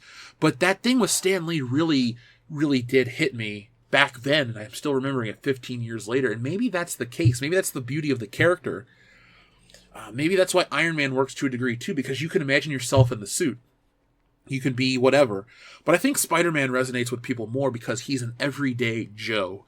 He's got the superpowers, but he lives a life just like you. He's got bills, he's got a job, he's got girl problems, he's got ingrown toenails, he's got all these things. So, that kind of stuff hit me over the weekend, and it was kind of cool that the character's going to live on for every generation. I mean, Stan Lee wasn't responsible for the suit. That was Steve Ditko all the way. But my God, I would love to have... Oh, another thing, too. One of those, theme park something. One of those channels that does theme park archaeology stuff. They talk about old rides. They did something about Spider-Man, the Spider-Man ride, in memory of Stan Lee. I was like, man, that ride looks so great. I was like, man, one day, I would love to have one of something I create stand the test of time and be made into a theme park ride and all this shit. Like, I couldn't imagine the joy that Stan Lee felt, or any of these creators felt. Yes, I know, some people got screwed over financially. I'm not trying to gloss over that. It wasn't all sunshine and rainbows at the House of Ideas. But these characters were big achievements. And let's be honest, too, some of these artist guys that may have not made that much off the original comic books, they got paid their $50 a page. You realize some of them make up to $10,000 a day over a convention. Now, I'm not saying that you're working all these years in poverty just to get stuff at the end of your life, but some of these guys really do make bank. Some of the ones you wouldn't even imagine. Like, well, you would imagine this, but Neil Adams, when I worked for him, he made $24,000 over the course of a weekend at the Cincinnati Comic Expo, and he considered that a slow weekend for him. And that was just here in Cincinnati in 2015. A lot of these people can make some serious bank. So just remember that when you think of, the poor artist that suffered and Stan Lee lived high on the hog. Yes, at the time Stan Lee did, but a lot of these guys go to conventions today, and the artists get their artwork back, and they can legally sell the originals and make a lot of money. I don't know how much he's made, but John Romita's artwork sells for hundreds of thousands of dollars. So there's a market for those guys too. Edward Hogue, thank you very much. Is it Hogue or Haga? Or Hoga? Sorry, I apologize. Jeff, was driving, could not comment. Thanks for the Doctor Who coverage. Sad, but once great franchise is in its final stage. Check out Tom Baker. I will check out Tom Baker. Here's the thing. I would catch Doctor Who as a kid on Channel 48, PBS, here in Cincinnati. And I would see it, and it was this weird shit, and I'd turn it off. Because, if you're coming into the show in the middle of it, especially in the 90s when you're used to watching other stuff, it's kind of weird and hokey. But the older I get, the more I appreciate it. And I tried, William Hartnell was the first Doctor? I've seen a couple of those episodes. That old theme song's kind of spooky. That ooh.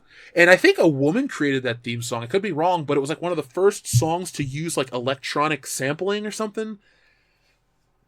It's interesting. You guys should look up the history of the Doctor Who theme. You'll learn something. And I think learning's fun. And I know that sounds really lame as an adult. Learning's fun. But really, if you learn some new shit about stuff you love, it just adds to the repertoire. And then you can have a show like this.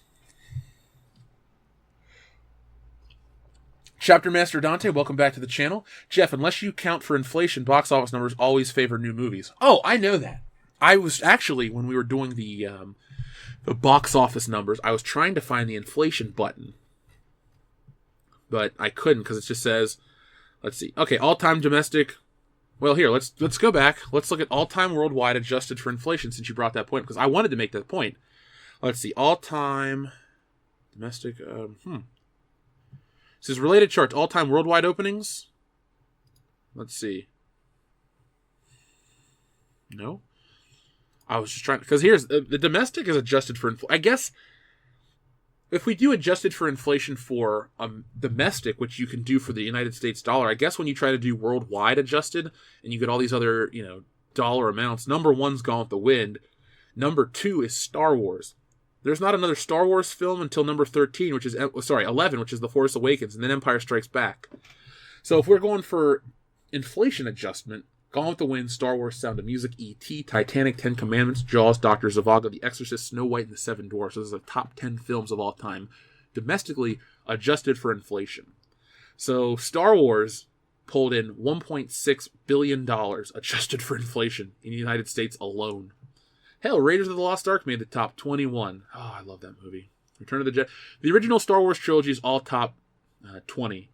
Hell, even the prequel episode 1 made it. So I get it.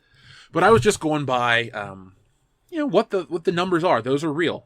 But I can't find a worldwide adjusted for inflation.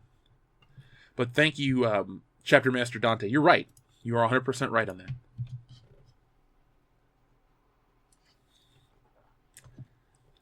Let's see. Somebody said they love Neil Adams. Well, I've worked for Neil Adams. It was kind of fun. It was an experience. That was back when I really thought, it's weird. I've told you guys this, but man, there was a point in time where I was like, man, I'm going to do this comic book and shit's going to be different. And then nothing happened, and then this show happened, and shit's great. And now it's like, I'm going to do a comic book, and shit's changing, and there are thousands of people waiting for this comic. And I got multiple pages done over the weekend. It felt so good. I'm doing chunks of 10 to send to the colorist and then the letterer. I'm going to make sure I get it done before the year's up. And then once the new year hits, I'll be done with the line art, and then we can focus on getting it colored and then printed and shipped out to you guys, and our first comic book will be completed, and it's already a success. So I know you already bought it, but thank you again. I mean, that's all I can say is thank you. It's a dream come true, and it's really, really exciting.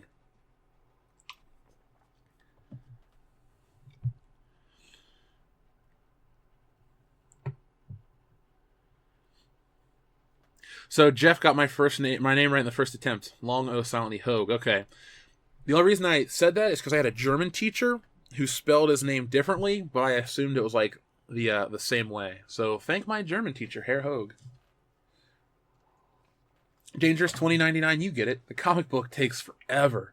Thankfully, I'm a good writer, so that's the easy part. And the artwork, I like to draw, so it's fun.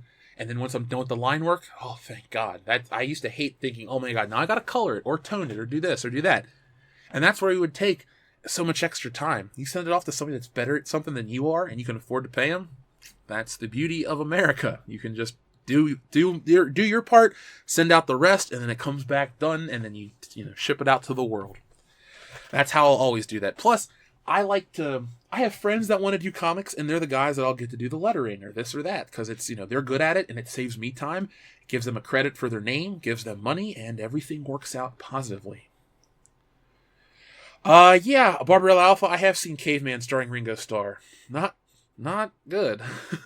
I think Barbara Bach was also in that movie as well. Ooh, this is a good comment. This isn't even directed at me, but I'm going to say it. Neil Adams' work is inspiring. Look at his art and Al Williamson's and Wally Wood's before drawing. I look at his art and Al Williamson's and Wally Wood's before drawing. I, too, like all three of those artists. I consider Al Williamson the greatest Star Wars artist of all time. We've discussed his work here on the channel. He did the artwork for The Empire Strikes Back, as well as Return of the Jedi Marvel comics. Excuse me, I'm a little congested here. And he also did the Star Wars daily newspaper strips with Archie Goodwin, who's the writer. And that, to me, he always got the likenesses right. He got the suits right. Everything was done right. Al Williamson was the fucking man. Neil Adams, again, great. Wally Wood, awesome. Well, I think Wally Wood killed himself, which is sad. But he did not... See, I look at Wally Wood, and I look at a lot of these comic book creators, and they don't have very good lives. or they choose to be weird or different. Like Steve Ditko chose to be this objectivist outlaw. And you know what? This is America. You can do what you want to do. So he chose that. But I don't like that life of solitude, only working for your craft type of thing. I'm a people person. If I didn't have this outlet on top of doing the comic, I'd be in a much different place. But even though I don't see or hear any of you, I know you're there. And I need that.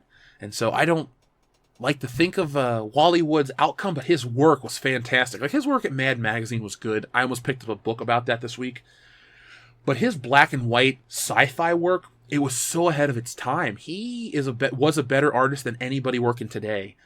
People took pride in their craft, and I understand comics are a low-paying gig, so you got to pump out the work. But I picked up, and you'll see this in our new video coming up later, this Iron Fist comic, and I thought, how did this get drawn professionally? You look at Wally Wood's work, and you're like, how is this not in a museum somewhere? The dude was just so ahead of its time, or his time, and nothing but respect for him. May he rest in peace. Neil Adams, great artist, weird dude. Ask him sometime about how Earth used to be smaller. Well, I don't know him personally anymore. I've worked for him in a convention. I tried to ask him some interesting... The thing is, he wanted to be real philosophical with me. I'm like, Neil, I said to him straight, and I said, look, I've listened to every podcast and all these interviews you've done. I respect the hell out of you. You're a great teacher, like the greatest teacher I never had. I said, I just got some basic, straight-up questions. I mean... I'll learn. I told him straight up too. I was like, this, that, and the other. And I got a couple straight answers out of him from telling him what I already knew about him.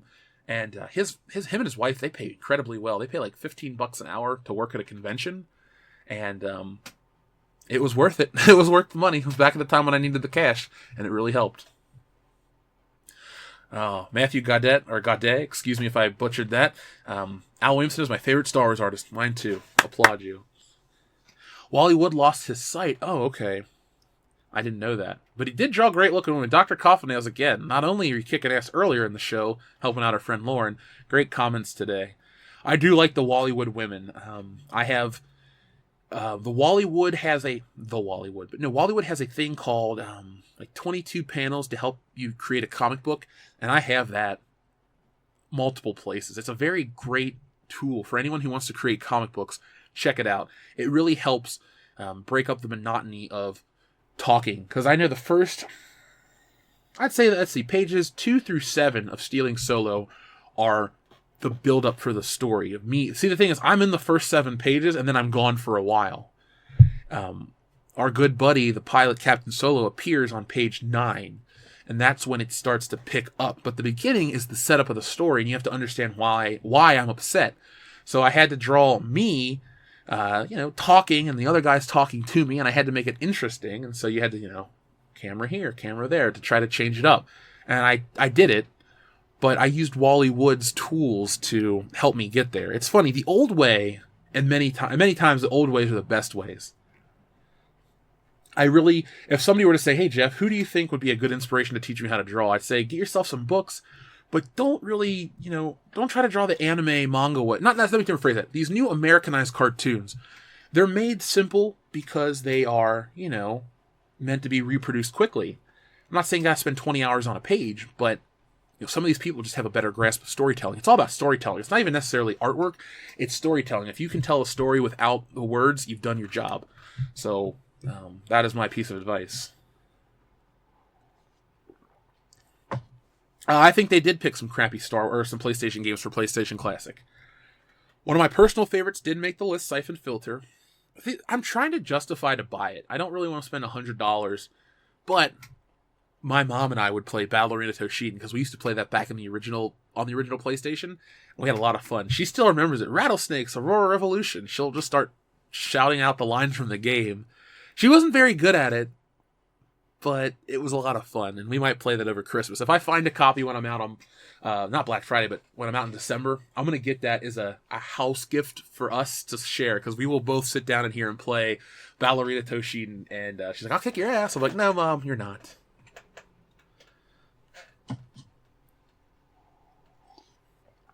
Superfan Adam Shawhan, that would be a good idea. That would be a very good idea for the comic. I can't tell you how the book ends, but I like your idea very much so. Did we talk about the She-Ra reboot? Ben, yes we did, Ben. If you would like, check out Friday's episode of Good Morning Pop Culture, at the 59-minute mark, I go into a really, really strong, long rant about She-Ra, the Princesses of Power. I'll say this part, though, for you before you go check it out. I'm passionate about entertainment and the direction it takes. I don't care about She-Ra and He-Man as much as other people do, but I care about what it represents by them changing it. And it's not about... Here's the thing. I don't have a problem. Entertainment for girls, fine. Let them enjoy it. I'm not here to tell children and girls what to enjoy. But when you take a show that was created for entertainment purposes and you use it to tell your personal story and you kind of bastardize it, that's when I get kind of upset. So you should check it out. Jeff plays some Star Wars games on N64, PS1, or something. I have Rogue Squadron and 2 and Episode 1 Racer, and I have the Super Star Wars Trilogy for Super Nintendo. So I have a lot of Star Wars games. Be better off buying a PS1, it'd be cheaper. Yeah, the only thing is it would hook up via HDMI for convenience factor, because I don't have a tube TV anymore. That's why I got a Super NT. That nice before the channel took off, I saved some money, and I had been working really hard. I was like, I'm gonna buy myself something. So I bought this thing called a Super NT. It was like $200. It was like January when I bought it, and I love it. But I've never opened it up. I just love the concept of like a brand new Super Nintendo in HD. But maybe around Christmas, I'll finally dust it off. I'll hook it up over here, and I'll see how the thing is. That'd be amazing.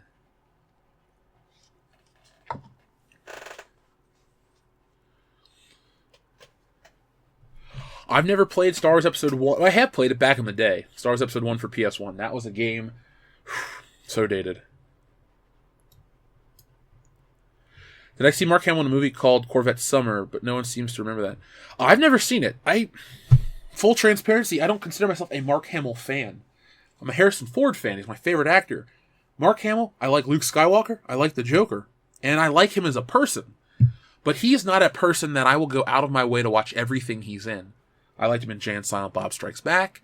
I saw The Guyver years ago. I watched it because oh my god, it's Luke Skywalker. I hated it as a kid. Maybe I like it as an adult. He's in this thing called Body Bags, where he plays a baseball pitcher who goes blind and gets an eye transplant. And he starts seeing murders, and then he cuts his own eyes out. It's fucking cool. But I wouldn't consider myself a Mark Hamill fan, a Carrie Fisher fan, I respect them as people and liked them as people and their roles in Star Wars. But as a kid, I would watch anything with Harrison Ford. I would ask my mom, can I stay up and watch Letterman? Harrison Ford's on. Sometimes she would say yes. Okay, she would always say yes for Harrison Ford or The Rock. But those were he was just an actor that resonated with me as a kid. I don't know what it was. You would watch him and you're like, man, Harrison Ford's so cool. I want to be like him, saving the day, fighting bad guys, all that stuff. Mark Hamill, I just saw as Luke Skywalker and then nothing else. All right, Jez Oldfield likes Body Bags. Good. I did overdo it on Halloween stuff this year, but I still love horror anthologies. Harrison Ford was great in Blade Runner, Raiders of the Lost Ark. I like Blade Runner enough as an adult. I didn't like it growing up, so I don't have the love for it like some people. But man, Indiana Jones. I can't get enough of that. The first three are the best trilogy ever made. I've seen Force 10 from Navarone. That had Robert Shaw and Barbara Bach as well, from James Bond and Jaws respectively. Or Jaws and James Bond respectively. At least Hollywood hasn't killed Mark Hamill in Wing Commander. Very true indeed. I'm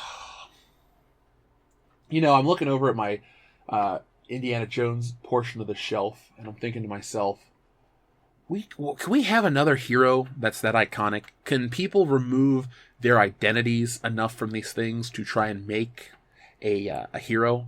Because I feel like a lot of times these people that want to imprint themselves on these characters imprint the bad versions, the worst versions of themselves. It would be nice if these people would, if you're going to imprint yourself, put an idealized version of the best that you can be into a character, because these characters are meant to be just that, characters. They're not that realistic. I mean, Indiana Jones gets shot in the arm, thrown off of a truck, climbs around the thing, hangs on by his whip, climbs back up, fights the day. Then he gets hurt, then he lays in the boat, then he hangs on a submarine. All these things he does, they're not realistic. Like John McClane, he couldn't do that in real life. But because it's a movie, it's awesome. And sometimes the idealized version of oneself is what these characters need. Indiana Jones has a weakness. He's afraid of snakes. Okay, it's a small insecurity, but it works. Or, McClane, he's a hothead, and he has that moment with Holly where he speaks, he's like, oh, you're okay signing my name on those checks, and then, he's like, damn it, I messed up. And then he doesn't get a moment to apologize, and then all the shit goes down, and it's like, oh, he's got that guilt, and then he goes down and fights everybody at the end, and then he saves the day type of thing. It's entertainment, it's fantasy, it's fun. Why be dour? Why bring people down? We always talk about how the 80s had the best entertainment, but because it was such a weird time politically, it was the end of the Cold War. Who knew what was going to happen? We're getting towards, I'm not saying another Cold War or anything like that, but it is a very odd time politically. Hopefully we get similar entertainment that brings us out of a dark age. And I'm not using that as a slight against this current administration or people that disagree, but I'm just saying overall, everything's a political minefield. It's a big, messy, gross time. I wish there would be something that could... See, the thing is, Star Wars was the thing to bring people out of the Vietnam slump. You had your blockbusters that were dark and depressing. You had your... what's that movie? The French Connection. You had Jaws. You had these things. Even Jaws, which was a blockbuster, the first blockbuster, wasn't this big fantasy epic. Star Wars helped people forget about that part of their lives and get into the next phase. Then people trying to be like Star Wars. We looked forward to the stars. It was this really powerful movie. Then the 1980s decade was built around that. Even something like a Weird Science was built to it's a dumb sex comedy, but it's about, it's a coming of age story. It builds you up. It doesn't make you feel guilty about being whatever. It moves up to the next era. Or the next phase of humanity type of thing. Like, oh, I'm here. I want to be at level 10 now. So, these movies are all about that. Taking these average, everyday characters, they, their lives are shit, but they get the thing they want. They achieve the thing they want. And that's why those movies get remade and rebooted and constantly get sequels, because they resonate with people. Now people are so full of themselves that they will not allow these characters to be happy and inspire an audience. That's why Avengers worked, the first one, because it was... I don't really remember the entire political climate of 2012. I knew there was an election that year. It was kind of like a come and gone election, forgotten thing. But when you came out of the theater, you felt like you were elevated. You were on cloud nine. You were moved. Boom. Yes, this was it. This is what we waited for. We all achieved something. That's kind of what we need too. I always talk about that movie that hits left and right and center, and everybody just comes together. Get everybody together. Let everyone leave happy. This isn't, Rian Johnson is not Irvin Kershner or George Lucas. He doesn't get to, Empire Strikes Back is, for some, arguably the best Star Wars movie. For me, it's a 10 out of 10, just like the first one, but I prefer the first one. But, your sequels don't have to have these dark, depressing endings in the second chapter just to be, successful. Look at Temple of Doom. People say, well, Temple of Doom is the darkest Indiana Jones. To some degree, but I also feel it's the lightest of the three. It's very fun, not disposable to a degree. Well, it is disposable to a degree, but it's very fun, light entertainment. The third one is definitely the heaviest in terms of, religion, father-son relationships, all this stuff, and it's a great film. Another 10 out of 10 trilogy. But even Temple of Doom has a happy ending. He saves the kid, saves the day. That, to me, is the most 80s of the Indiana Jones flicks. The first one, I love Raiders. I think it has a stupid ending. I know it's it works, and it's top men, and it's, oh my god, what else is in this warehouse and stuff. I get it. It works. I like it, but it's my least favorite of the three endings. Temple of Doom ending is just it's like, oh, he gets the girl, he kisses her, short round, they spray the water, they laugh, everyone cheers. Okay, fine. You all go home happy. And Last Crusade, he literally rides off into the sunset. And you think about, man, what's next for Indiana Jones? Hopefully nothing.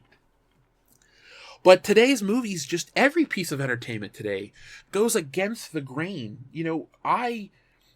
With Stealing So, I don't have to sell you the book anymore. It's done. It's complete. The sales process is complete. But you'll leave the book, when you put the book down, you'll laugh. There's a big final hurrah, a big laugh, and you'll go, man, I would love to know what happens next type of thing. It's just a big, ha-ha, fun, happy moment. It's like the old Spider-Man flicks. He saves the day, then there's the final swing. Where's he going? I don't know, but there's more adventure on the horizon, and I can't wait. And you think about what comes next. Then you get to number 3, there's no final swing. It ends on no. You know, everyone out there should hope that I get to make more entertainment, like on a bigger scale, because I'm all about making people happy and having fun. I'm not one of those people that needs to be a deep, introspective artist that needs to think about the human condition. You can have really great movies with powerful moments and impactful things, but they can also leave you happy and cheering. You know, Star Wars has a lot of depth to it, the first one especially. But at the end of the day, they all win and it's a happy send-off. That's the kind of stuff that always resonated with me and millions and millions and billions of people throughout time. And the self-aware douchebags just aren't it. Let's see. Billy Ritchie, thank you very much. Everything in Raiders could have worked without Indy. You know that, right? You mean like the Big Bang Theory says that? I've heard that argument before, but there's another argument that proves that wrong or something. See, I don't ever get into the fan theory stuff. The movie is what it is, and it's one of the greatest action-adventure films of all time. But, maybe, Billy, remind me, because we're going to do commentaries for those soon. Maybe not, well, we'll try to get them out this year. If you guys want that, press 1. I can make that happen. But, we'll do that, and we'll talk about that at greater length.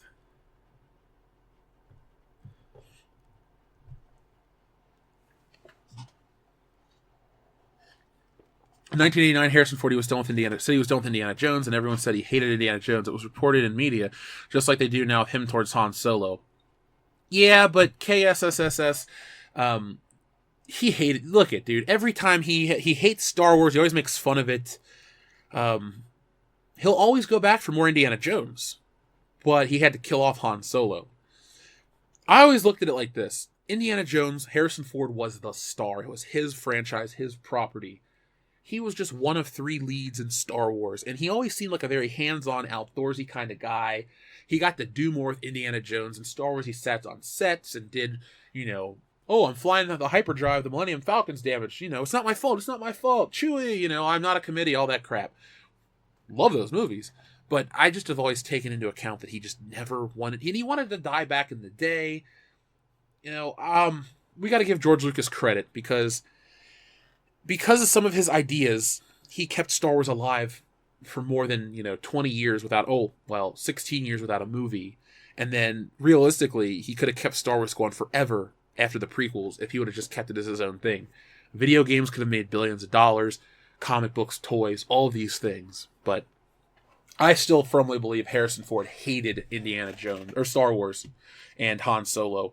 And I'm not saying he owes every fan, all this shit. Like Mark Hamill, if you met Mark Hamill walking down the street and he said something along the lines of, "You must go to the Dagobah system," and he'll say something like Yoda and just laugh and walk away, is a fun thing. Harrison Ford would just keep walking and not look at you. It's the type of person he is. I always like the celebrities. I don't think these celebrities owe us everything, but it is nice when they're just yeah. Like Mark Hamill was a prime example. Or maybe if you met a Kevin Smith and you said some line from a movie, he may react or something like that. They just feel like tangible people.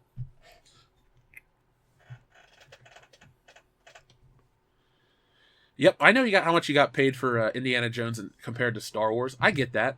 And I don't think a lot of these people got the royalty checks they deserved. As a kid, I liked Temple of Doom. As an adult, I still like Temple of Doom. Temple of Doom is my favorite Indiana Jones flick. I'm going to say this. I don't care what people say. Temple of Doom is a very strong movie. Oh, it's this, it's that, it's racist. It ain't racist. It isn't anything. Oh, Willie Scott's so annoying. Marion cries and screams the same way as Willie. It's a double standard. Are you bitching about Kate Capshaw because she married Steven Spielberg because she has blonde hair or something stupid? Because Marion and Willie Scott are equally annoying and equally inept and equally capable. It's like, well, Marion was this pick-ass chick. Was she really, though? Because she was about to die until Indiana Jones saved her. Well, she hit somebody over the head with a flaming stick in the bar. Okay, cool. You know what? If it wasn't for Willie Scott, who punched out that thuggy guard who fell onto the track, and then the minecart flipped over. Again, they each achieve about the same amount in terms of the story. Marion doesn't do that much. She's going to escape. Well, no, then she gets drunk with Belloc and all this shit. No, nothing really happens with her. She gets so much praise because Spielberg and these other people build up Raiders of the Lost Ark as this instant classic, which it is. But Marion is just a fine character, much like Willie Scott. Now, Dr. Elsa Schneider is the most interesting woman in all of the Indiana Jones films. Because, she's a Nazi, she's a double agent, she's a spy, she slept with Indy, she slept with his dad, she's really in it for the peace, the Holy Grail, because she's really a scientist, all these things.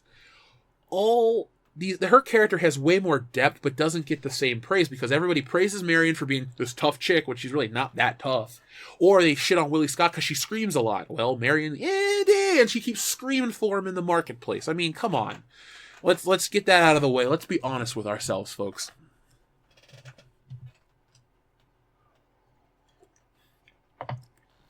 It's funny, you can call me a Marionist all you want, but who owns a Marion Ravenwood action figure? This guy. Who owns Willie Scott? This guy. Who owns Elsa Schneider? Not this guy, because that shit was hard to find. It is the only classic Indiana Jones figure I could never find. And it still bothers me 10 years later. I'm looking for one, but I can never find one. When I got to old toy stores or shows, I'm always looking for Dr. Elsa Schneider. I found literally everybody else. The Grail Knight, young Indiana Jones with the tie, the Colonel guy with the white suit, the dad, Dr. Jones. I bought 2 copies of Senior. Never found Dr. Elsa Schneider. It pisses me off. Yes, Trent, we gotta stream those movies. They're gonna be a lot of fun. Temple of Doom was the first one I saw. We had it on. It's funny. I always talk about inheriting stuff from my dad. I got a Nintendo and a couple other things, but one of the videotapes that he had was Indiana Jones and the Temple of Doom, and I used to watch that shit all the time. How many action figures do you have? Show us in a stream one day. I've done a stream with my action figures before. Some of them, they don't get a lot of views, so that's why I don't really do too much. I talk about my collection, but I don't show it. And another thing too, a lot of my collection it's all here in this house, but it's in different places. So, I got some newer stuff that's still in the box, but all the Indiana Jones figures have been opened up, so they're in a little container. Maybe one day when we do an Indiana Jones live stream, I'll pull out the dusty box of action figures and I'll show you my Indiana Jones collection. It's very small, but then again, Indiana Jones merchandise wasn't readily available when I was growing up. You had the PC games, you had the books, and there were no toys except the Micro Machines set and the things you could get at Disney World. And when I went to Disney World, they weren't out yet, so that was how it is. Yes, Gamepad, it is true that Venom beat Star Wars at the box office. It has grossed more worldwide, unadjusted for inflation, than the original 1977 Star Wars. Elsa talks in her sleep. Let's see. Raiders is one of the best scores the LSO ever did. Sad that they did none of the other films after Temple of Doom. Matthew, I've been listening to the Indiana Jones collection. It's on Google Play Music. This is not an advertisement, so, do what you want. But if you're looking for some really good movie scores, Google Play has them. So, it's funny. I love Back to the Future. I had never listened to the score by itself. And, I finally have for the first time. That's another very powerful score. Alan Silvestri has really had a good career. I can't say he never got his props, because he did that, he did Predator, he's done the Avengers, he's done a lot. But he's up there when you say John Williams is the main event. Danny Elfman, you could shit on him, but he's done some prolific stuff. I would put Alan Silvestri above a Hans Zimmer. Maybe Jerry Goldsmith above him. Look at these guys. It's really debatable. Music is very subjective, what you like more. But I think we can all agree that John Williams is the greatest of all time. Even if you just say Indiana Jones music, well, everybody knows. Everybody knows. Yes, Cesare Japan. Elsa from Frozen is a Nazi. Harrison Ford was the closest thing to a successor to Clint Eastwood as the #1 male movie hero for a while. Gojira, it's funny, when people say about the greatest action stars of the 80s, I always throw Harrison Ford in there, because people are like, well, not really, but what else is Indiana Jones and Han Solo? They're action stars. Maybe he's not Rambo or Stallone with a six-pack, but, Indiana Jones, it's funny. When you look at Temple of Doom, and Indiana Jones had to do, the shirt-ripped scene or stuff, he got buff. There was a time where male action stars always had to have a certain look. You were this fit man. Indiana Jones is in the best shape in Temple of Doom. Cool. You would think, in a movie like this, you would want to be in shape. But I always put Harrison Ford in it / Indiana Jones as one of the greatest action stars of the 80s because you had that trilogy and you had 2 Star Wars flicks, and you had other movies he was in, but I wouldn't consider Witness or, what is that? Not Indecent Proposal, Innocent or Presumed Innocence or something like that. He had a couple movies in the 80s that weren't that great or memorable, but he did have the big ones, and the big ones outweigh Blade Runner, action star. Just putting that out there. Let's see. You don't accept John Williams as the best of all time for John Barry, Ennio Morricone. I like John Barry. I'm a Bond fan, Bond fanatic, if you will, and I love the old Bond scores. But I'm going based on, at least for me, the James Bond theme's great. Technically, it's credited to Monty Norman, so if we have to go with the technical aspect, John Barry doesn't get the James Bond theme. But he did craft a lot of great scores. I'm sure he did. I know he did other stuff outside of Bond, but that's my wheelhouse. And yeah, Morricone did a bunch too. But I mean, you'd be lying to yourself if you would say, well, the Star Wars theme, the Indiana Jones theme, the Jaws theme, E.T., Jurassic Park, Harry Potter, Home Alone. If you don't say that, if you can hum all of those themes right now off the top of your head, if you're going to tell me that those aren't the most memorable movie scores of all time, well, you may have preference for more. Like, I like the Beverly Hills Cop score is my personal favorite. Is it better than Star Wars? No, it is not. I love it. Then again, I just really love Axel F.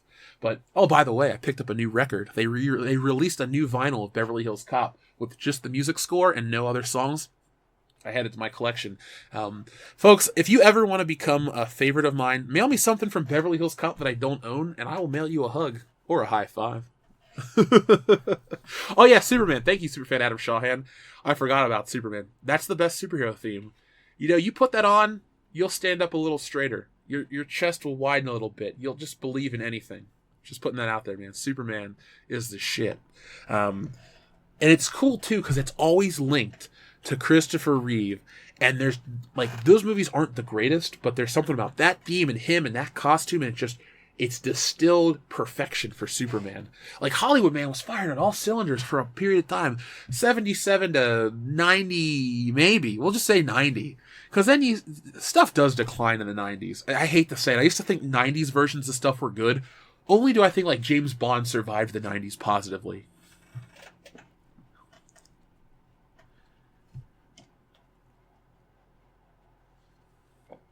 Sire J. Longstroke, thank you very much. I wonder what George Lucas has been doing these days. It seems like he just disappeared after he sold Lucasfilm in 2012. Well, you gotta think. He worked pretty much nonstop on stuff for almost 40 years.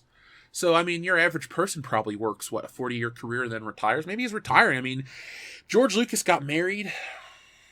I'm going to say this, and I don't care if it really offends you, but I'm surprised George Lucas married a black woman. I'm not saying that he's a racist guy. I just never pegged it as that. You know, I'm the product of an interracial relationship, so I don't have a problem with it at all. But I was like, oh, okay, George Lucas, you're much different than I thought. Because I always thought of George Lucas as kind of just like one way, but he may be some way else. So cool for him.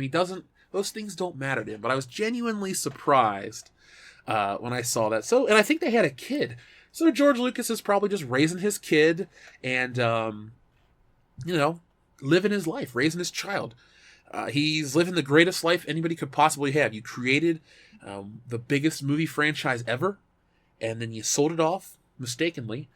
But now you got billions of dollars, which he donated a bunch of that money too, but he had billions himself. And you're living your life. If you would have gave me, okay, this channel's great. Let's say it starts making me billions and billions of dollars. I wouldn't work forever. I would work till probably I ran out of ideas. Knowing me, that would take a while. So maybe I would work till I'm 60 or so. And then it's like, well, I worked from 30 to 60 on this channel in some capacity from either YouTube or wherever we're at, this brand.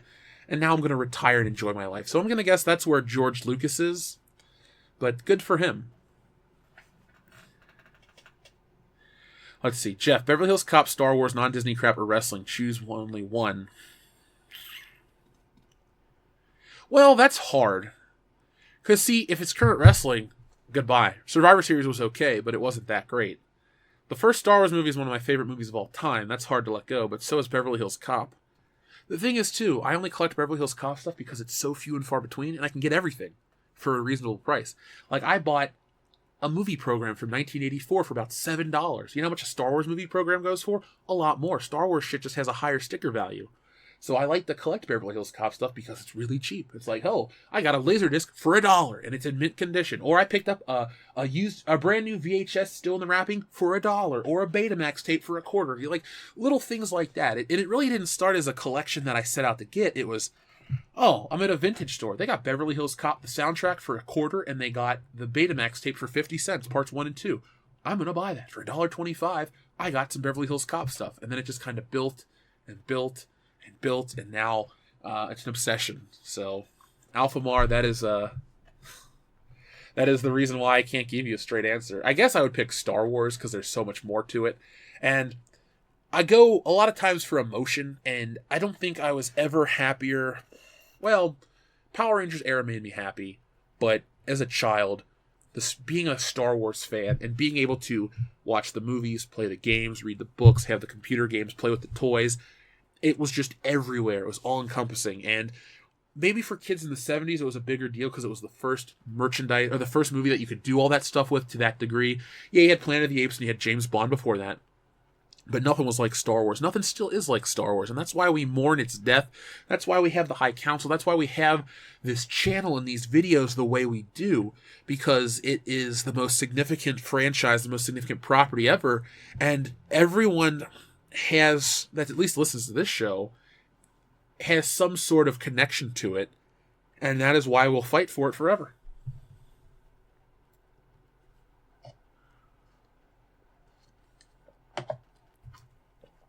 Harrison Ford is Clint Eastwood with style. Huh.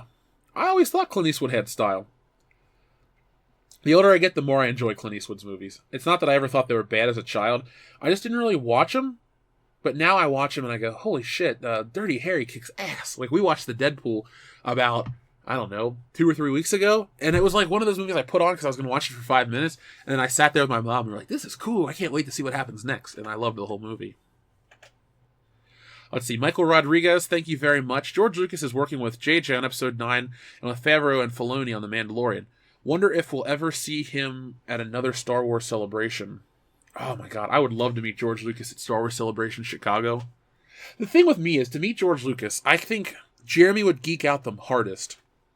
I would be very excited to meet George Lucas, but I wouldn't go, oh my god, sir, it's such an honor. I'd be like, George, it's an honor to meet you. I too am an artist, and I find your work really inspirational, and can I get a picture with you or something? And here's the thing that I always like to do with famous people, the few that I've always met.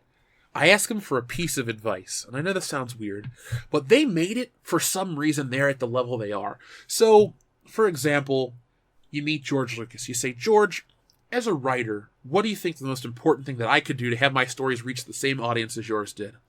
You get it? Something small like that you can then put into your brain and work with that. Because only George Lucas knows what he did with Star Wars to make it work the way it did. And then you meet somebody else and you ask them that same question, and then you can kind of distill the success, and then you take your own ideas and you put it with that. And that is my secret to a lot of stuff. It's like you take these people that really made it. Like if I met The Rock, I say, Rock, what is the number one way to become as dedicated as you are? Like, what in your brain keeps you rolling at all times? And then he'll tell you a specific thing. You find something similar in your brain, and then you think about that, and you move forward. It's just, that's how I feel about a lot of famous people and what I would say. I remember the Dirty Harry game that was about to come out. There was Unseen 64 had a whole video on it. And they have images and videos of what exists. So check that out if you haven't. Let's see. Have you seen the first 3 Dirty Harry? I've seen Dirty Harry. I've never seen Magnum Force. I want to buy them. Put it like this. I want to buy them all on Blu-ray. That's how much I liked them. I would like to get them all on Blu-ray. If they're on Black Friday for $3, I got Dirty Harry. That's all I can say to you guys. Could you imagine Axel Foley in California today? You know Grand Moff Tarkin. I don't really write fan fiction, but I have come up with Beverly Hills Cop 4. And part of that, if you guys go back, you can listen to the old episode. It's, I don't know, type in World Class Bullshit. It's probably in episodes 30 or 40 range. Ask Superfriend Adam Shawhan or our buddy Seth Scott. They only know the episode numbers off the top of their head. There's an episode where I wrote Beverly Hills Cop 4, and I gave you like a 30-minute excerpt. It's a long episode, but if you find my part, I think you'll enjoy it. I'd love to meet Aerosmith or Kiss, hell, even AC/DC. I would love to learn some of the stuff to apply to my technique. Gamepad 31, I would love to do that. I'd love to do that too. I'm not even a musician. I would just, if I ever met Aerosmith, I'd be like, my uncle's your biggest fan. Could you sign this for my Uncle T-Bird? And people would go like, oh my God, of course. So, certain celebrities like that to me are ones that my mom likes Elton John. They'd be like, yeah, can you sign this for my mom? Elton John's fine. I respect him, but he's not a celebrity I'd get excited to meet or say. You know what I'm saying? So, where were we at, too? Chapter Master Dante, thank you very much. Jeff, did you ever buy the Power Ranger Legacy Morpher? Yes, I did, Dante. Chapter Master Dante. Funny story. The reason I own that is because I was at Toys R Us a couple of years ago. They had one with, they have a policy, or they had a policy at Toys R Us. If the box was damaged, you get 10% off. So I got 10%. It was already marked down to like $30 because it was damaged, and then they gave me another 10% off. So I bought that. So it's the metal one, right? I have the Legacy Morpher. It's a pretty nice collectible. I got my Blue Ranger. I'm looking at it right now. That's the reason I'm talking slowly, because I can see it on the shelf. I also picked up a Legacy Dragon Dagger because when I graduated from college, I got like $1,000 from graduation money, and I thought, I'm going to do this comic, I'm going to make it happen.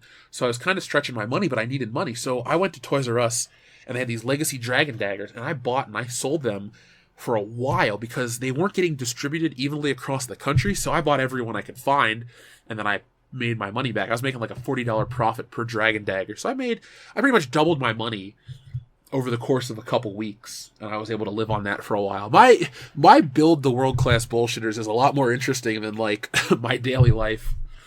Well, no, actually my daily life right now is pretty goddamn awesome. Yep, I saw Jim Carrey in the Deadpool dancing to Welcome to the Jungle. That was hilarious.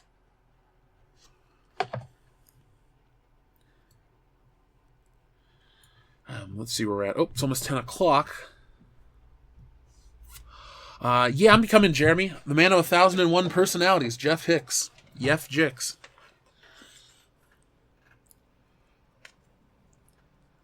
Oh, Gampad 31, I'm always thinking about Mighty Morphin Power Rangers. I'm going to put together a very personal video, my 25-year anniversary of the best Christmas I ever had, Power Rangers 93. I might put that out on Christmas Day, just because. I don't know if a lot of people will watch it. I really don't care. I'd love for 1 million people to watch it. But that was a very good Christmas for me. The greatest Christmas I've ever had. And every year I'm like, man, I'd love to have a Christmas that exciting. A couple of years ago I came close. I think it was 2012. But nothing ever topped that. Let's see. You remember I Come in Peace Alien Drug Dealer movie with Dolph Lundgren and Brian Benben? I've never heard of that.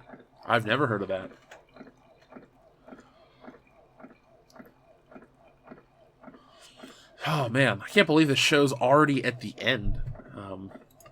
Good morning, pop culture. Another success. That's all I can say is it was another successful day. Oh, man. That is my coffee maker going off if you hear that weird squelching sound. Dude, I was born 1 year before Power Rangers was aired in America. Okay, Gamepad 31, so you're just a couple years younger than me. I was 4 when the show came out, and I turned 5 quickly after. So Christmas 93, I was 5 years old. What a great... what do you think? What do you think about Hasbro having the rights to the Power Rangers IP? If they do it right, I'm happy. If you're a collector, the GameStop just got the pre-orders for the new Hasbro figures. I think the first Mighty Morphin figures, they come out like 2 Mighty Morphin, 2 this, 2 that, so you can get the entire different sets of Power Ranger figures. The White Ranger and I think the Red Ranger are the first, and you get Lord Zed as well from the original Mighty Morphins.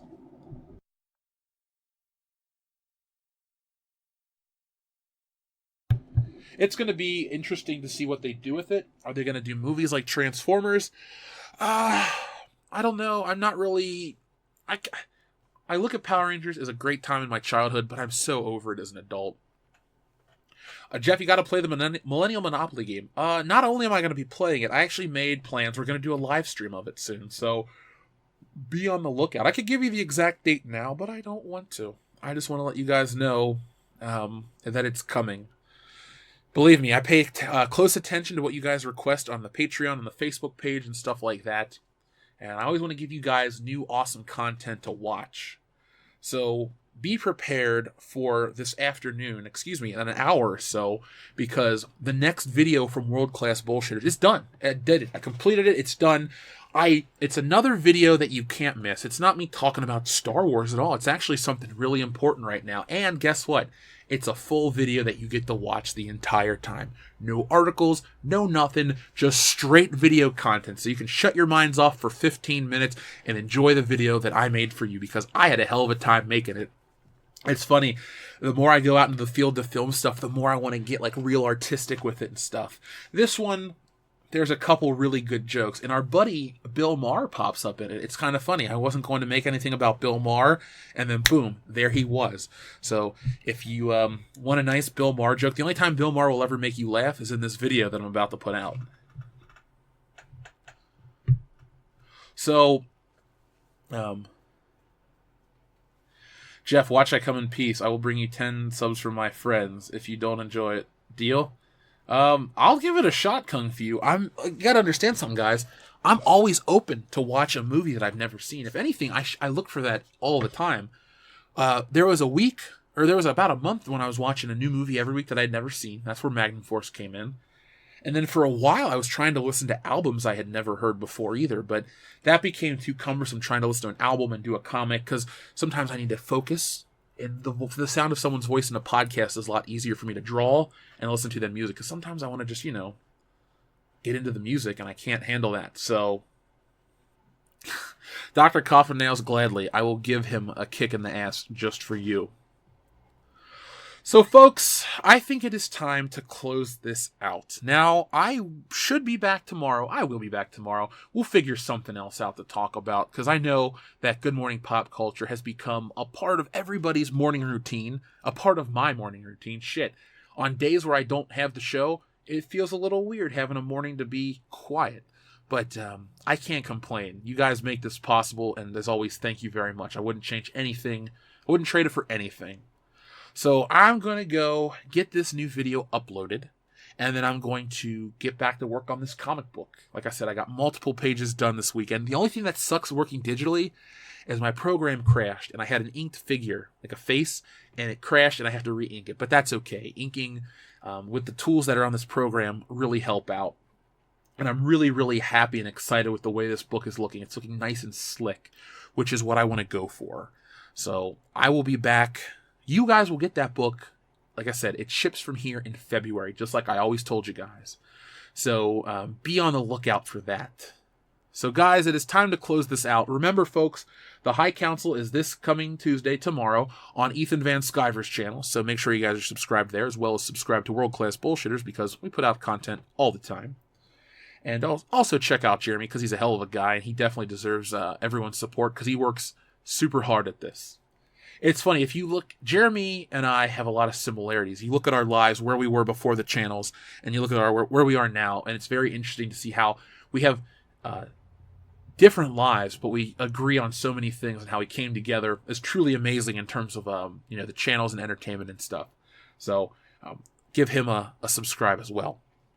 But be on the lookout for the video. Now, if the notification doesn't go off, know that it's out. And do me a favor, folks. Give this video a thumbs up and give us a share. Even if you just share to one social media person, check that out as well. And when you leave here, watch any video on YouTube. It helps us out. Believe me, I've seen our growth go up as of late because of all this stuff. So I appreciate everyone out there. Have a good Thanksgiving if you don't hear from me, or if I don't hear from you guys tomorrow. And enjoy the rest of your week. And make sure on Friday morning, if you're not too hungover from all that turkey and booze you consumed on Thanksgiving, watch our live stream of Black Friday. We're going to Target, we're going to Walmart, we're going to Best Buy. We're going to a farm later in the day, and we're going to be drinking and shooting guns and all that stuff too, because that is a celebration of another type. But we'll talk about that later. So I'll see you guys, and until next time, have a good one.